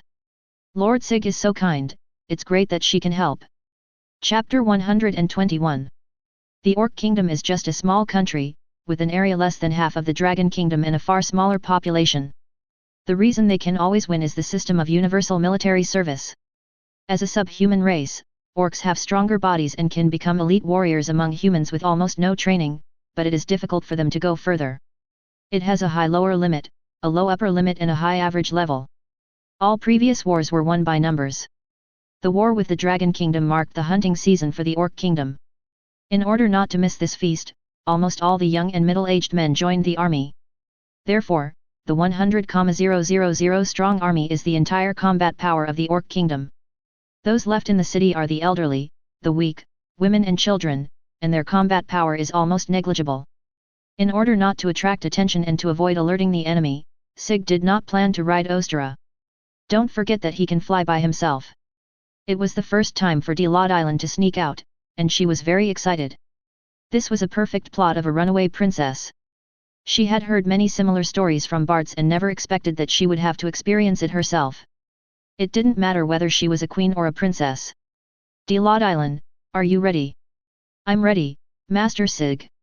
Under Demiurge's surprised and happy gaze, Sig picked her up directly in a princess hug. Ah, Master Sig, what are you doing? Change form. Sig's body shape changed at a speed visible to the naked eye. Scales quickly climbed up his skin, dragon horns and tail grew out instantly, and his height seemed to increase by several centimeters. The most surprising thing is the pair of wings, which are completely scaled down versions of dragon wings, and the feathers at the tail end are even more elegant. Without saying anything more, Sig jumped out of the window and the two of them fell rapidly. This kind of excitement was something Demiurge had never experienced before. She felt like her heart was about to jump out of her chest. It seemed romantic if they died together like this.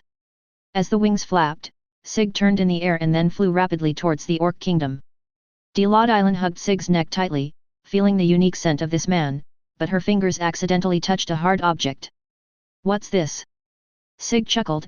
Dragon scales, you've seen them before, haven't you? As he was talking, Demiurge saw Sig's sharp teeth and swallowed his saliva quietly. Sure enough, he was still handsome in this image. If he could. Sig was so focused on flying that he didn't notice the hungry look of the woman in his arms. Only when he was above the Orc Kingdom did he have the energy to pay attention and observe his surroundings. He put the flying prop around Demiurge's neck and let go. Although Deluidilong was a little reluctant, she knew that now was not the time to be sentimental, and her expression became serious. The sacrifice of origin magic requires a certain amount of time. During this period of time, the sacrifice must stay in place in order to succeed. Sig stroked his chin. Will there be any obvious signs when the sacrifice is launched? Dorodilon shook his head. As long as it is successfully activated, it will only take a moment, but it requires preparation time and cannot be interrupted. If she could succeed without any conditions, she would have sneaked into the orc country to offer sacrifices long ago. There would be no need to fight a war. Unfortunately, she didn't have that ability. Looking around the world, only the legendary Dragon King in the rotten coffin can easily take the life of an entire country. Wait a moment, I'll use my detection skills to see if there are any strong ones. Eye in the sky. A transparent eyeball appeared in the sky, almost blending into the clouds. It could not be seen unless you looked carefully. As the skill was successfully activated, the vision of several kilometers in radius was transmitted to Sig's brain. After a round of exploration, Sig did not find anyone with a strong aura. Only in the most central area that seemed to be the royal palace, the aura of life was the strongest. Sig opened his eyes. Let's go to the palace, get rid of their royal family first, and then initiate the sacrifice directly there. Dorodilon nodded. She had no extra sympathy for these beasts who slaughtered her people. The two flew to the outskirts of the palace, but Sig sensed a different breath, and he held Dorodilon in his arms and rushed to the position with the strongest vitality at the fastest speed. Orcs are warlike, and their king should also be the strongest.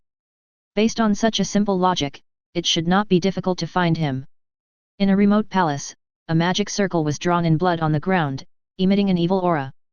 The Beast King seemed to have fallen into a state of madness. The ground was littered with corpses. The female orc who was lying on the side was trembling with her cub hugging each other.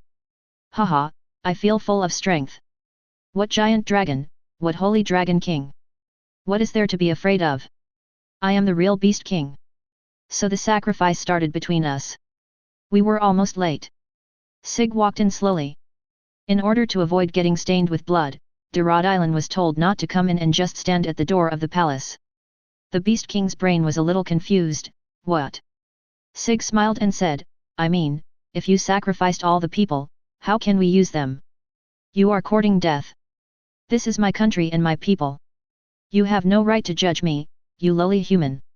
Strength enhancement water flow acceleration. After the Beast King used his martial arts, he rushed forward directly. Dorodilon was a little worried.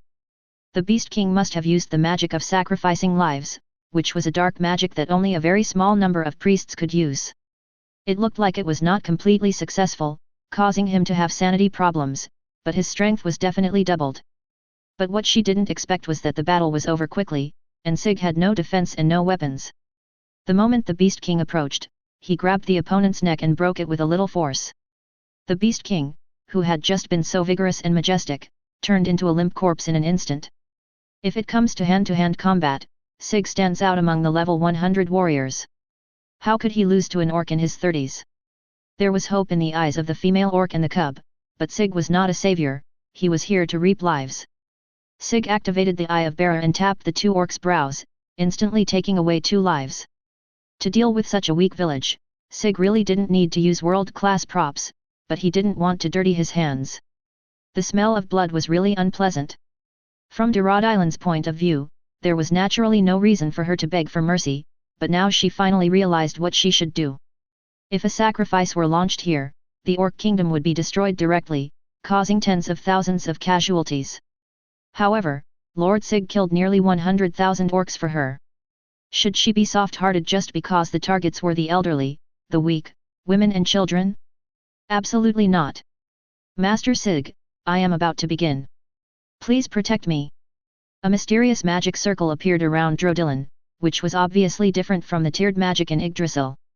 Sig is also very interested in the original magic that only the true Dragon King can use.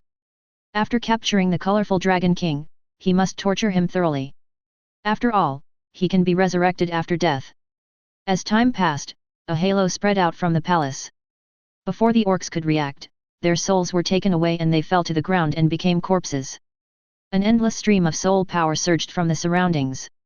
Dorodilon raised his hand, and a drop of blood flowed out from his palm. Origin magic, origin of dragon. The seven-colored Dragon King, who was in high spirits, was startled and the monster under him took the opportunity to escape, but he had no time to take care of this side. A pair of huge dragon heads looked towards the west, where the Dragon Kingdom is located. What's going on? I feel something is wrong. Rod Island tied an invisible red thread to Sig's finger, using himself as a medium to transfer the effect of the origin magic. Sig only felt a strange feeling coming from his body, and the connection was established instantly. He sensed the presence from the east, and the vague dragon shadow was definitely the seven-colored Dragon King. Thank you, my queen. It was a rare occasion for Sig to say sweet words, and he himself felt it was a bit corny. Rod Island just stood on tiptoe and kissed him directly. Feeling Sig's momentary surprise, she suddenly laughed. It seems that I will become the queen who kills the most people. I should have killed more than you did, and it's all over. In the afterglow of the setting sun, on the corpses all over the city, the two murderers who destroyed the country actually kissed each other passionately. It was so inhumane. After cleaning up the battlefield, Sig opened the message, Demiurge, I have destroyed the orc country. You arrange for people to collect all the corpses here and use them as materials for summoning the undead. As you command, Master Sig. Demiurge was in a very good mood as he picked up the cup and began to taste the tea. Now that he had regained his human form, he looked very elegant. He originally wanted to keep the Orc Kingdom to put pressure on the Dragon Kingdom and ensure its loyalty, but he didn't expect that Lord Sig was thinking long-term. He needed to change his governance policy. Looking at the trembling two-legged sheep in front of him, he smiled and praised, as a human being, you have pretty good taste. Cold sweat broke out on the Prime Minister's forehead.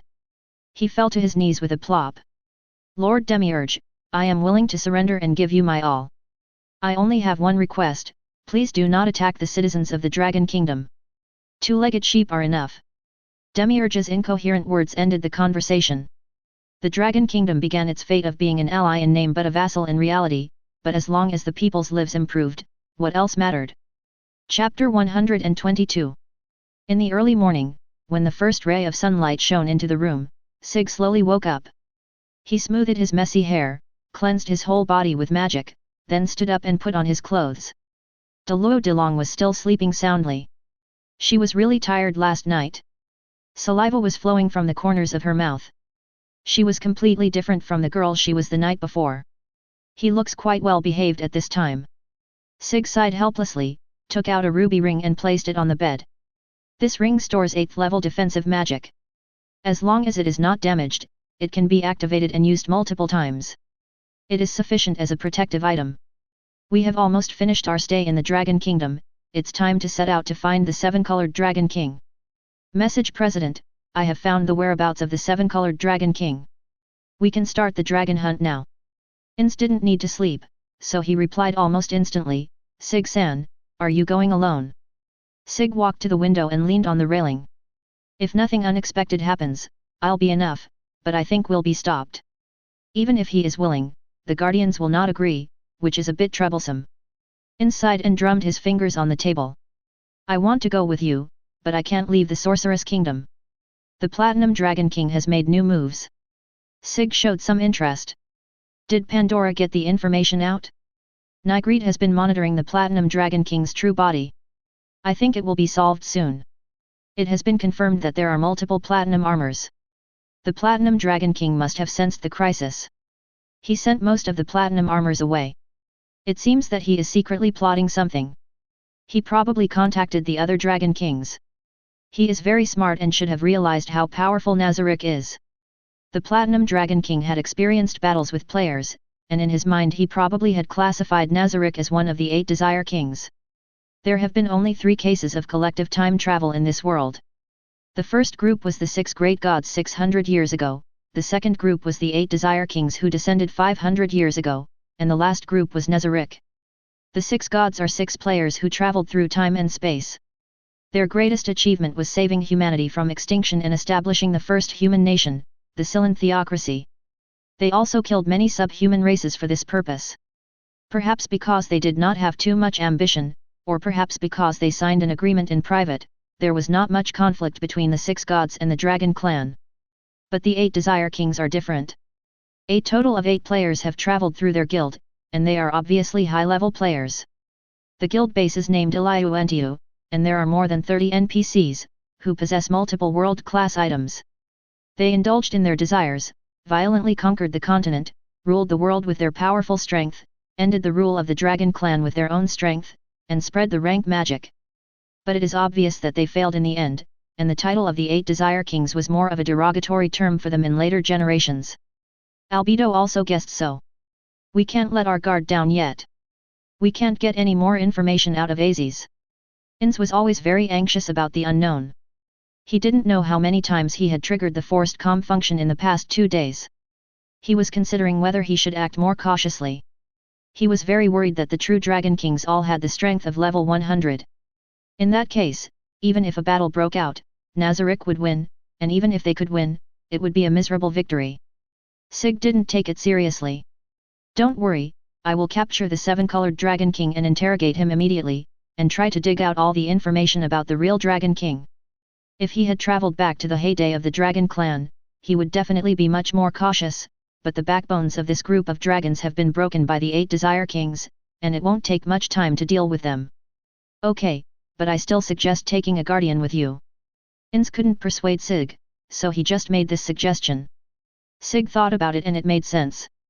If he died, he would have to use precious high-level resurrection items. If he used one, there would be one less. Low-level resurrection magic and items would cause their levels to drop. It's different for NPCs. If they die, they can directly borrow the guild's authority and use gold coins to revive, which is obviously much more cost-effective. Although it is not quite right to think this way, letting NPCs act as meat shields is actually the best option, and the players' lives are more valuable. It's okay, I know who to take with me, I'll hang up first. Sig-san, this isn't a phone call, don't use such modern words. Sig secretly complained that this old man has too many things to do, and there is no difference between their conversation and a phone call. After closing the message, he put on a cloak and jumped out of the window directly, taking an unconventional approach. Dorodailan's eyelashes trembled slightly, as if she was about to wake up, but in the end she did not open her eyes and missed the farewell. The Dragon Kingdom Bazaar was bustling with people. The war is over, and people's faces are filled with smiles from the heart. Naturally, they have given the Sorceress Kingdom a lot of praise, and many people want to visit this country ruled by the undead. Chiyele was holding the heavy fruit, a little overwhelmed.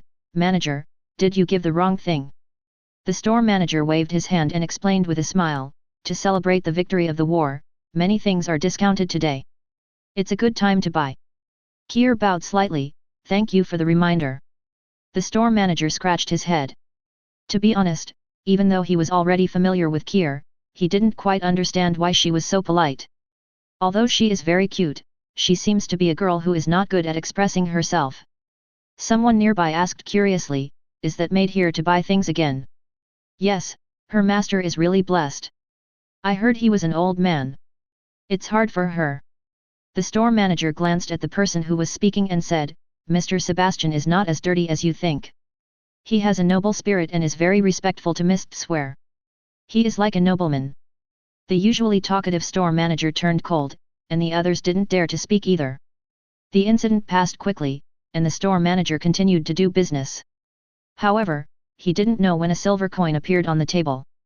He looked around but couldn't find out who had put it there. That's strange.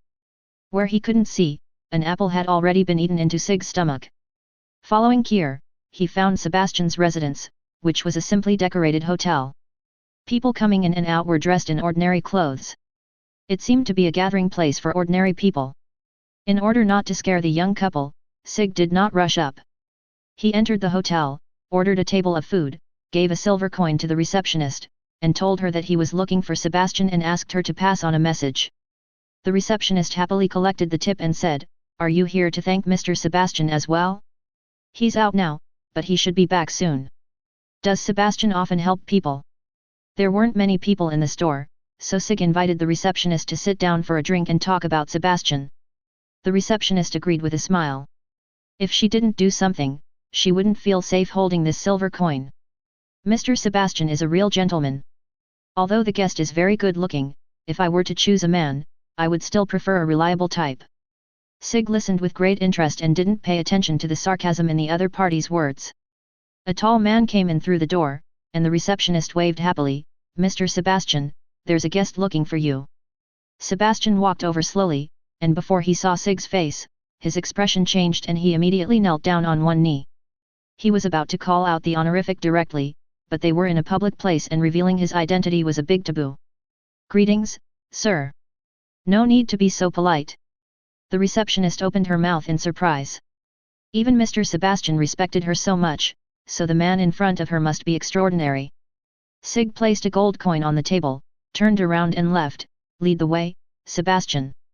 After a long time, the receptionist was still in a daze. She couldn't believe what happened today. Inside the room, Sig sat on the sofa with Sebastian and Swear kneeling respectfully below. "Greetings, Lord Sig." Sig had no choice but to say no more politeness, and then he praised, "Sebastian, you did a good job on your mission and successfully integrated into the Dragon Kingdom." Sebastian nodded seriously, "This is what a subordinate should do. However, you don't need to stay in the Dragon Kingdom any longer. Demiurge will take over here temporarily. Swear will return to Nazarick first." Sebastian suddenly became flustered. "Master Sig, did I do something wrong?" Sig couldn't help but smile bitterly. He was really misunderstood. "Sebastian, did you know that Swear has a younger sister?" Chi Yele suddenly raised her head. "Sir, how do you know?" Sebastian quickly scolded, "Kier, don't talk too much. It seems like a warning, but in fact it is protection. The relationship between the two is developing very well." Sig raised his hand and decided not to keep the secret any longer. "There is an adventurer named Nia in Irantel. She has been looking for her sister who was abducted by a noble to be a concubine. I think she has something to do with you. You actually pay attention to such a small matter and care about a dirty person like me." Kier lowered her head deeply, her shoulders twitching, and a choking sound came from her throat. It was obvious that she was crying. "Stop crying." There was some worry in Sebastian's eyes, but because Sig was still there, he just took out a handkerchief and handed it over. Kier took a few minutes to calm herself down before replying solemnly. "My full name is Kierania Braun. The adventurer you are talking about is most likely my sister, Cecilia. She likes to call me Nia the most." "Well, you are too weak now, and you don't have any special skills. Go to Nazarick to study for a while, and then go directly to Irantel to take up your post. Then you two sisters will be able to meet each other." Chi Yele bowed her head heavily, "Thank you very much." Sig laughed and joked, "Looks like I need to learn some etiquette. Please forgive Swear's rudeness, Master Sig." Sebastian looked at Swear, whose face was red with shame, and the softest part of his heart was touched. He didn't understand what this feeling was. But he was very sure of one thing, that apart from his creator, Lord Takamai, the person he respected most was Lord Sig, and now this feeling was even stronger. Sebastian was very grateful for Demiurge's reminder. If he had allowed him to overstep his authority, Lord Ainz and Lord Sig would have become estranged because of his attitude, and then everything would be irreversible. As Swear left, Sig started talking about business. He said seriously, "Sebastian, I'm going to hunt the Dragon King. You come with me."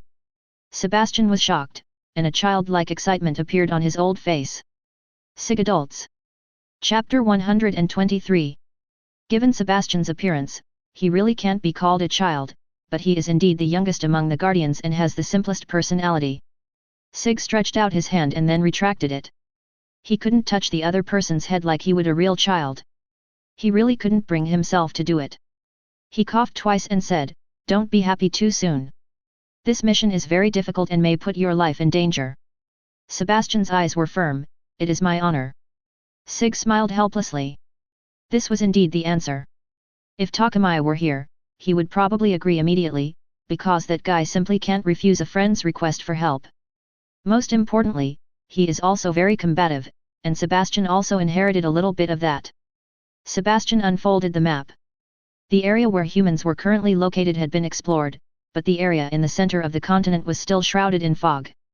Currently, Nazarick needs to guard against the dragons and the theocracy, and has not yet found the time to explore other areas. Due to the lack of relevant documents, they lack intelligence on subhumans. "Lord Sig, we are located in the northwest corner of the continent. Based on the distance you described, it will probably take more than 10 days to travel by land, and we will most likely pass through other countries during this time." Sig shook his head. "We can't go by land. We will be regarded as food by those subhumans and it will cause unnecessary disputes. Sebastian nodded seriously. Master Sig is right. I will think of other ways. No need to be so troublesome, I like a more efficient way. Sig's eyes were fierce and determined. We will just ride the dragon and catch them by surprise. We will finish the dragon hunt as quickly as possible. He also thought about being more cautious, but the Platinum Dragon King was still watching closely, and he couldn't give the Dragon Clan too much time to react. And now, the Seven-Colored Dragon King is the breakthrough point. Because of his long-term caution, Sebastian was shocked by Sig's decision. A fire suddenly ignited in his heart, the excitement of fighting. That's right, this is how Nazarick should be. They came here for justice, and all those who stand in their way must be eliminated. Master Sig, I have something to ask you. After getting the permission from his eyes, Sebastian's eyes glowed red. Can you let me deal with this Dragon King? I will complete this mission perfectly in the form of a dragon man. Yeah, I'm looking forward to your performance. Since Sebastian was so enthusiastic, there was no reason for Sig to stop him. He always used encouragement in his education. After discussing the battle plan, Sig and Sebastian left the Dragon Kingdom and came to the northern plains.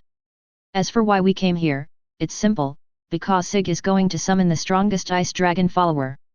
In terms of strength, Ostara is capable of this mission, but she is currently tied to the Sorceress Kingdom and needs to pay attention to her own image. Secondly, with the traces left by the ice dragon, the disappearance of the Seven-Colored Dragon King can be disguised as a fight between dragons, and the Magic Kingdom will not be suspected. Sebastian gave a brief warning and then retreated. As the MP was drawn away, the skill was successfully activated, and a huge magic circle appeared above SIG. Family members summoned a sharp claw stretched out from the magic circle, followed by another. Accompanied by a tearing sound, the magic circle collapsed instantly, and a crack was torn in the sky. The icy mist slowly spread, the chill spread, and the frost dragon slowly revealed his true form. The huge dragon head slowly lowered, its ice blue eyes still clear. Master, you finally summoned me. Sig stroked the ice blue scales and said, please help me this time too. Similar to the undead summoned by Ainz, Sig's dragon companion can actually stay in this world forever. In Yggdrasil, there was a time limit for summoning creatures, but after the time travel, this limit disappeared due to a bug. As long as Sig wanted, he could keep his followers in this world forever, but the daily consumption was too great. The undead do not eat or drink, and do not sleep or rest. Not only do they not consume resources, they are also a source of unlimited physical labor. Sig's dragon followers are all money-eating beasts. The NPC will never treat them unfairly for his sake, but for Nazarick, the cost is too great. The ice dragon's voice was not harsh, but a refreshing youthful voice. You are so polite. Sig remembered that the ice dragon didn't seem to be very old. According to human standards, it should be only in its 20s. But I think I gave you a name. The ice dragon was a follower he always kept with him, and he definitely gave it a name for the sake of convenience, but he couldn't remember it clearly. The ice dragon nodded, yes, master. You often call me Ars. Sig slapped his head, how could he forget? For the convenience of calling, he directly named the ice dragon Ice, which means ice cube, and Ars is the transliteration. Well, that's a bit too casual. Ahem, ALS, do you want to change your name? The ice dragon's eyes widened and he blew out a breath of cold air. Master, are you going to take away my name? It's not deprivation. Never mind. Just do what you like. Sig sighed helplessly. How could he reason with a dragon? By the way, from now on, all my followers don't need to call me master. Just call me Lord Sig. I'm used to hearing the guardians calling me Sig-sama all day long, and it feels awkward to be called master all the time. It was still Shalter's fault for insisting on playing games and always shouting like this on the bed, which made him unable to bear to look at this name. As you command, Master Sig. Sebastian stepped forward. Lord Sig, shall we set off now? Are you ready? Ars was very conscious and bent down slightly, submitting to his dragon knight. Sig jumped lightly and leaped onto the dragon's back. Sebastian stood in front of the dragon's back and raised his hand to express his gratitude. Thank you for your help, Sir Ars. He should be more polite to Ars, as he is a direct relative of Lord Sig. Ars said without hesitation, it is the greatest honor for us to serve Lord Sig. Sebastian nodded. This was what he wanted to say. Their eyes met, and they saw similar things in each other's eyes. Unbeknownst to Sig, Sebastian and Ainz's relationship was rapidly growing closer, and he felt like he had met a close friend. Set off! The ice dragon spread its wings, and as it flapped, it rolled up a storm of ice crystals. With the help of the wind, it flew high into the sky. Its huge body looked like an iceberg. A black shadow came from nowhere and passed by at a high speed. I was almost sucked into it. Sig's eyes widened, and with his abnormal dynamic vision, he saw the true face of the black shadow. It's a flying dragon. Dragons have 4 legs and 2 wings, while flying dragons have 2 legs and 2 wings, so they are easy to distinguish. Sebastian obviously recognized it. Master Sig, further north is the flying dragon tribe. They should be raising them. Sig looked further north. No problem, we can explore again when we have time. On a high mountain in the central continent, there is a giant colorful dragon perched, with a layer of light glow all around him, combining holiness and beauty perfectly. It's just that what the dragon is doing right now is a bit eye-catching. He is mating with a minotaur. The huge dragon's body formed a sharp contrast with the petite body of the minotaur under it, creating a hellish scene. Get pregnant soon. With a roar, the colorful dragon king lifted the suppressing magic. The minotaur lady was so ashamed and angry that she immediately took up her clothes to cover her body. After mating, the colorful dragon king showed his true nature as a scumbag. He raised his dragon claw and pointed to the distance, "Leave on your own when you are done resting." The minotaur lady wanted to scold the other party, but because the other party was the true dragon king, she could only grit her teeth and endure it, wiping her body silently. The minotaur is almost there. The colorful dragon king has his own plan. He wants to mate with all races to produce the best offspring. Although this was considered abnormal behavior in the eyes of his own people, he felt that he was doing something great. The 7-colored dragon king thought that the dragons who laughed at him were all stupid guys. Integrating his noble blood into other races could also increase the birth of strong ones and fight against filth. The human had completed it, but the result was not ideal, so he left the dragon kingdom and came to the central continent to look for prey. There were a lot of subhumans here. There has been a player among the Tauren, called the Tauren Sage, which shows that this race still has potential. The colorful dragon king has great confidence in this mating. Suddenly, the clear sky was covered with dark clouds, and it started to rain, accompanied by falling ice crystals. The 7-colored dragon king looked up in confusion. I remember it didn't rain today. A muffled sound was heard in the sky, and the roar of a dragon penetrated the clouds, and more ice crystals appeared. The colorful dragon king stroked his chin in a very human manner. Is it a frost dragon? Frost dragon king? No, that guy hasn't even learned the origin magic yet, he wouldn't be so aggressive. I don't know which mountain that guy is hiding in. But I haven't seen my fellow tribesmen for a long time. Do you want to say hello? While he was thinking, a giant dragon larger than his body swooped down at high speed. The flashing ice crystals almost blinded the dragon's eyes. Its target was very clear. The 7-colored dragon king's expression changed, and colorful light shone on his body. He thought it was passing by, but it turned out to be coming for him. Low-level origin magic colorful rays. Chapter 124. The rays of light on the body of the 7-colored dragon king moved as if they were a real entity, forming a protective barrier around him. From a distance, he looked like a colorful ball. Colorful rays is the original magic he created. Although it is low-level, it can be attached to the surface of the skin for a long time, enhancing defense while also being aesthetically pleasing. By injecting more soul power, the second stage of stimulation can be carried out, the defense will be greatly improved, and it can probably exert the effect of the middle origin. This was a magic that he had created on his own, and it was proof of his status as a scholar, and the 7-colored dragon king was very proud of it. That fellow Baijin couldn't do anything to me, and a frost dragon dares to offend this dragon king. In fact, the platinum dragon king did not take it seriously. As the strongest true dragon king, he was helpless against the abnormal fellows. The 7-colored dragon king was full of confidence.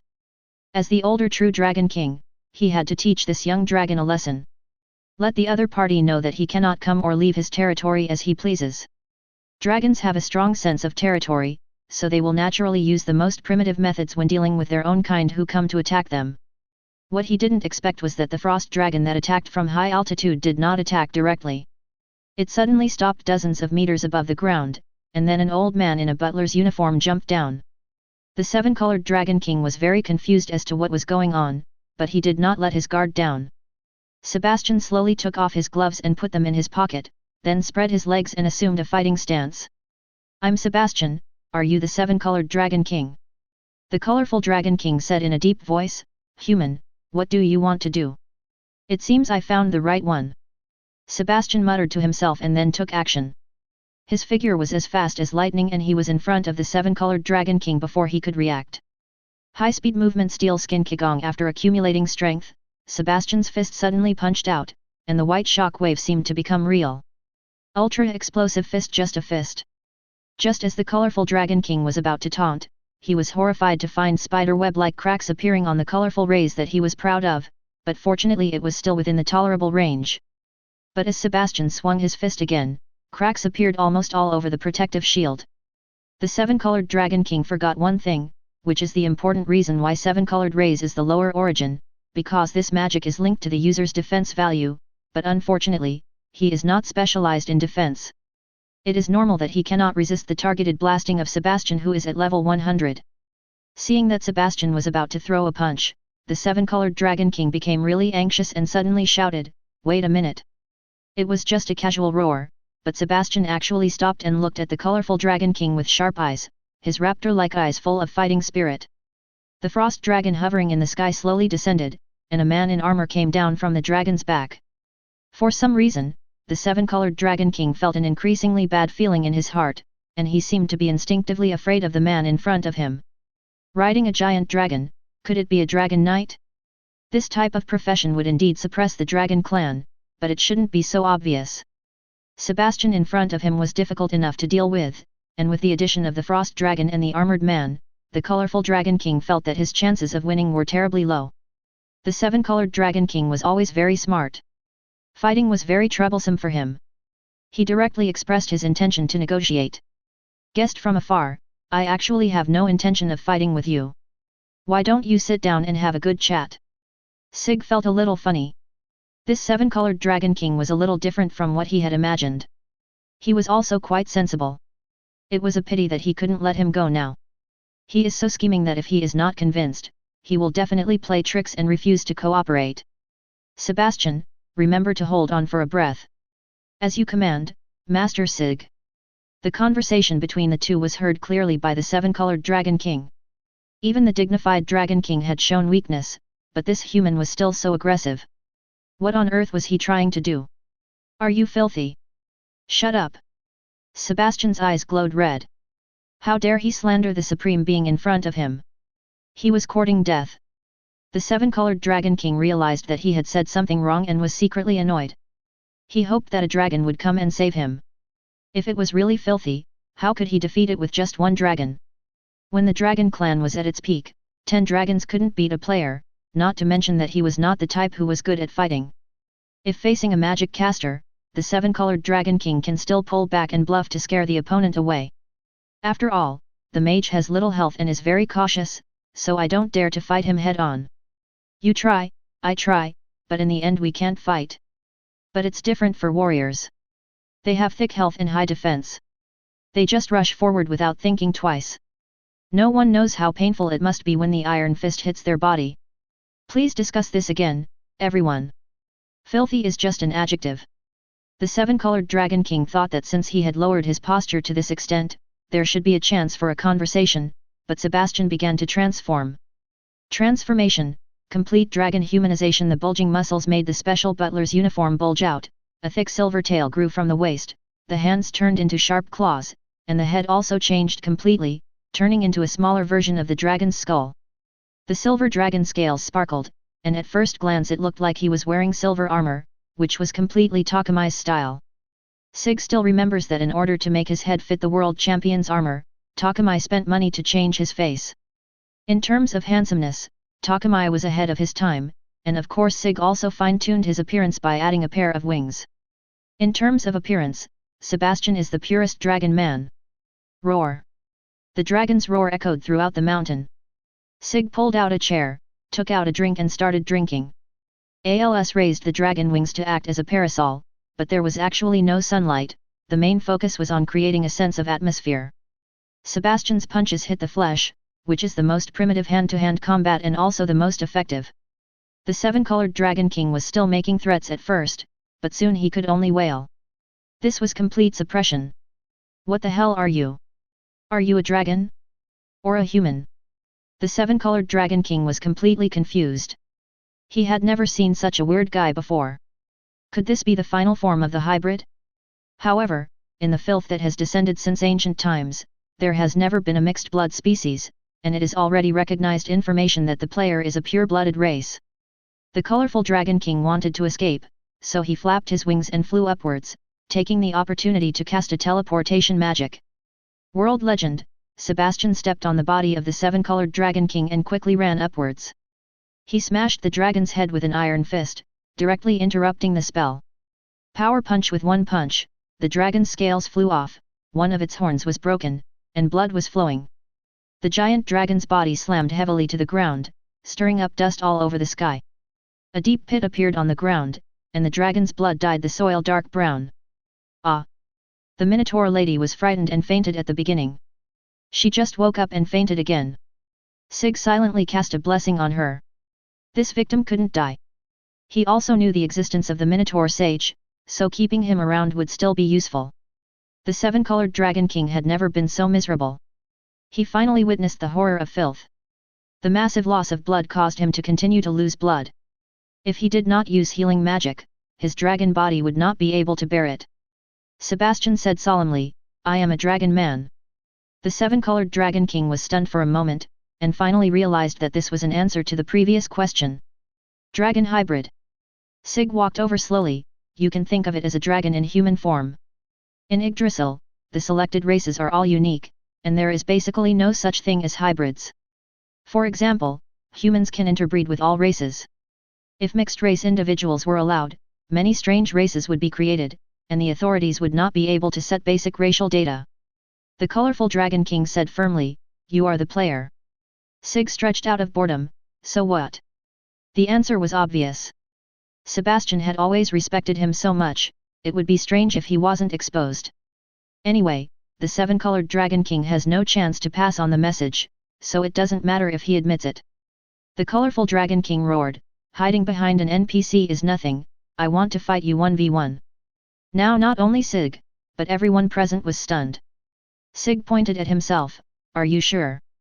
The colorful Dragon King didn't care about that anymore. "Yes, it's just you and me, Sebastian, and the dragon can't interfere." Ars took a step forward, and a frosty cold air hit him in the face. "Master Sig, you don't have to agree to him, leave it to me." Sebastian walked up to Sig and said respectfully, "Master Sig, the seven-colored Dragon King is not honest, and his words cannot be trusted." The colorful Dragon King almost vomited a mouthful of dragon blood. These filthy people were too abominable. They didn't even give him a chance.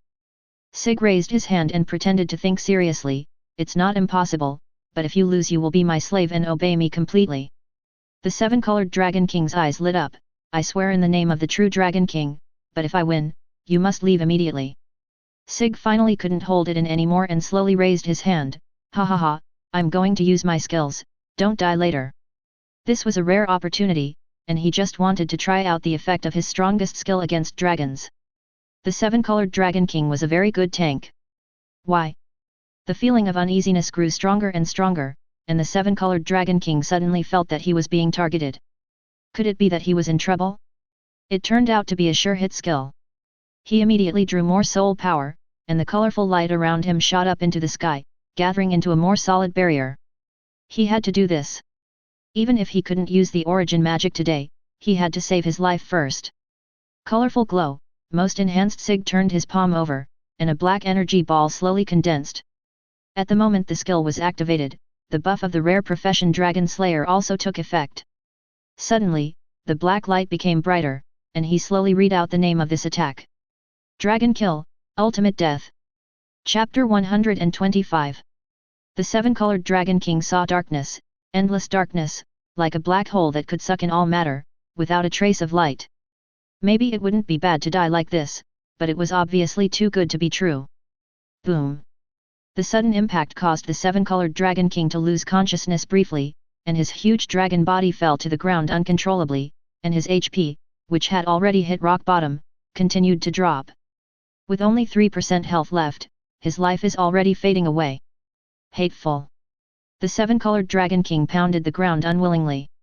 He had clearly used his strongest defensive magic, so why did he still almost get killed? Even if Sebastian had reduced his health by 30%, the damage shouldn't be so exaggerated. Sig walked over slowly, and was finally relieved to see that the seven-colored Dragon King was still holding on to his breath. Fortunately, I didn't die, otherwise I would have to use resurrection magic. Sig was naturally reluctant to use precious high-level magic items against the colorful Dragon King, and only used low-level magic, so of course he could not avoid losing level. The colorful Dragon King dragged his broken body and slowly crawled towards the culprit. To be honest, the seven-colored Dragon King looked really miserable right now, with dark scars all over his body, his wings were tattered, and one of his eyes was still bleeding. Don't be too happy too soon, Dragon Emperor. Sig just stood there, watching the others struggle with interest. It seems that the blood has also aroused the bloodiness of this veteran Dragon King, and he finally has some will to fight. When the distance was close enough, the seven-colored Dragon King suddenly jumped up, and a look of pain appeared on the dragon's face. Middle-level origin magic world-severing barrier. High-speed movement. Sebastian moved very quickly and rushed forward to protect Sig immediately, but when he was about to get close, he was blocked by an invisible barrier and even bounced back. Ainz moved his huge dragon body and found that the barrier in front of him was very solid and there was no blind spot at all. Sig also knocked on the barrier and said with a hint of sarcasm, I thought the previous defense had exhausted your strength. The colorful Dragon King couldn't help but spit out another mouthful of dragon blood. He grinned, even if it costs me my soul, I will keep you here. This is the real 1v1. Sig sighed helplessly, why bother? You can't beat me. The colorful Dragon King angrily crushed the magic item in his hand, and the 6th level healing magic stored in it took effect directly. His HP increased rapidly and finally stopped at 30%. Don't bluff. You definitely can't use the skill you just used continuously. Sig spread his hands, it's still cooling down, so it probably won't be usable today. The seven-colored Dragon King was about to taunt him, but Sig's next words made him dumbfounded. But I don't only know this one move. You don't think I'm a human dragon rider and I have no fighting power without my mount, do you? Ah? You aren't. The seven-colored Dragon King had a good plan. He could simply subdue Sig and command the NPCs outside to allow himself to leave smoothly. But his biggest mistake was that he overestimated his own strength and underestimated his opponent. Even without any props, Sig can kill the seven-colored Dragon King with just melee combat. He disarmed himself and switched directly to the dragon scale black armor. The most convenient thing about this artifact was that it could adapt to the user's body shape and fit the skin perfectly. Actually, I'm a dragon person too. Transformation. Complete dragon humanization. Sig's stature also expanded rapidly like Sebastian's, even more exaggeratedly, with his height exceeding 2 meters. Obsidian dragon scales covered its skin, a pair of wings emerged from its back, its eyes turned into golden beast eyes, huge dragon horns coiled on its head, with sharp fangs and claws, showing its ferocious appearance. Thanks to the paid special effects of the dragon scale black armor, Sig's whole body was shining brightly, like a god descending from heaven. The colorful Dragon King was stunned. It's even more gorgeous than me. What on earth is this thing? This is the power of Krypton Gold. As soon as he finished speaking, Sig disappeared from the spot, and the seven-colored Dragon King felt a chill on his back. Dragon kill, left and right uppercuts. Sig threw 2 punches quickly, and then followed up with a kick, Dragon kill. Flying kick. What kind of skill is this? The seven-colored Dragon King vomited blood and fell straight to the ground. Sig clasped his fists and flew in the air, shaking his head helplessly, I didn't use any skills, just pure punches and flying kicks, I shouted it out to increase the momentum. The seven-colored Dragon King was so angry that he almost vomited blood again. This guy was just playing tricks on him. Life essence. After the attack, Sig immediately checked the health of the seven-colored Dragon King, and found that its HP had decreased by 10% and was currently 20%. The anti-dragon special attack is indeed worthy of its reputation, every hit causes real damage. Alas, your HP is dropping too fast. You'll die if you get hit 3 or 4 more times. The colorful Dragon King held it in for a while, then suddenly said, Ahem, you are quite handsome, much more handsome than that Sebastian. Sig chuckled, thank you, but don't think I won't do it just because you praise me. The seven-colored Dragon King suddenly became anxious. I am a true Dragon King, I will never beg for mercy. How could he see through his intentions so easily? He wanted to surrender but was not even given a chance. Now he was being roasted on the fire. He couldn't even beat Sebastian, and now there's a stronger one coming. If he still insists on being stubborn, he'd be a fool. That's right, the seven-colored Dragon King, the true Dragon King, is looking for excuses for his retreat. Anyway, he is not the Dragon Emperor's son. The son should be held responsible for what his father did. It is all the responsibility of the Platinum Dragon King. Besides, he contributes to the Dragon Clan all day long and has given away all his precious seeds. What's wrong with surrendering? The seven-colored Dragon King showed a kind smile, which actually looked a bit flattering on his dragon face. Actually, I still want to resolve it peacefully. We can talk about anything. If you don't resist, I will be gentle, so that you won't be mocked for your incompetence by other Dragon Kings. This is a great feeling. The seven-colored Dragon King spoke too quickly, revealing his true thoughts in an instant. He immediately felt a little embarrassed. That's not what I meant. Sig laughed evilly and clenched his fist. If you don't obey, I will beat you to death, and then use the lowest level resurrection magic to revive you, and repeat this process until your level is reduced to 0. After listening to Sig's sinister and threatening words, the seven-colored Dragon King realized that he had really encountered a demon. This guy was even more perverted than he had imagined. If he is killed directly, he still has a chance to be resurrected and become the Overlord in the future, but if his level is wiped out, he is doomed. Face, dignity, and future generations will all be lost. The seven-colored Dragon King regretted it very much. He should have surrendered directly instead of using up his precious healing items and adding blood to let others beat him. It is scary to lose all your health in an instant, but being drained away by punches and kicks is hellish pain. Humph, I am the noble true Dragon King, don't underestimate me. As the fight continued, the pleas for mercy grew louder. I won't fight back. Can you hit me a little more gently? Help! Dragon's life is in danger. I am willing to be your slave, master. Sig kicked the dragon head. Who told you to call me master? Sebastian and Ainz looked at each other. It seemed that they didn't need to take any action, as Lord Sig could handle it easily. The health of the colorful Dragon King finally stopped at 2%. The dazzling dragon became listless, curled up like an old dog, and its eyes became resentful. Sig clapped his hands. It was really refreshing to have such a fight. He felt all his muscles and bones were stretched.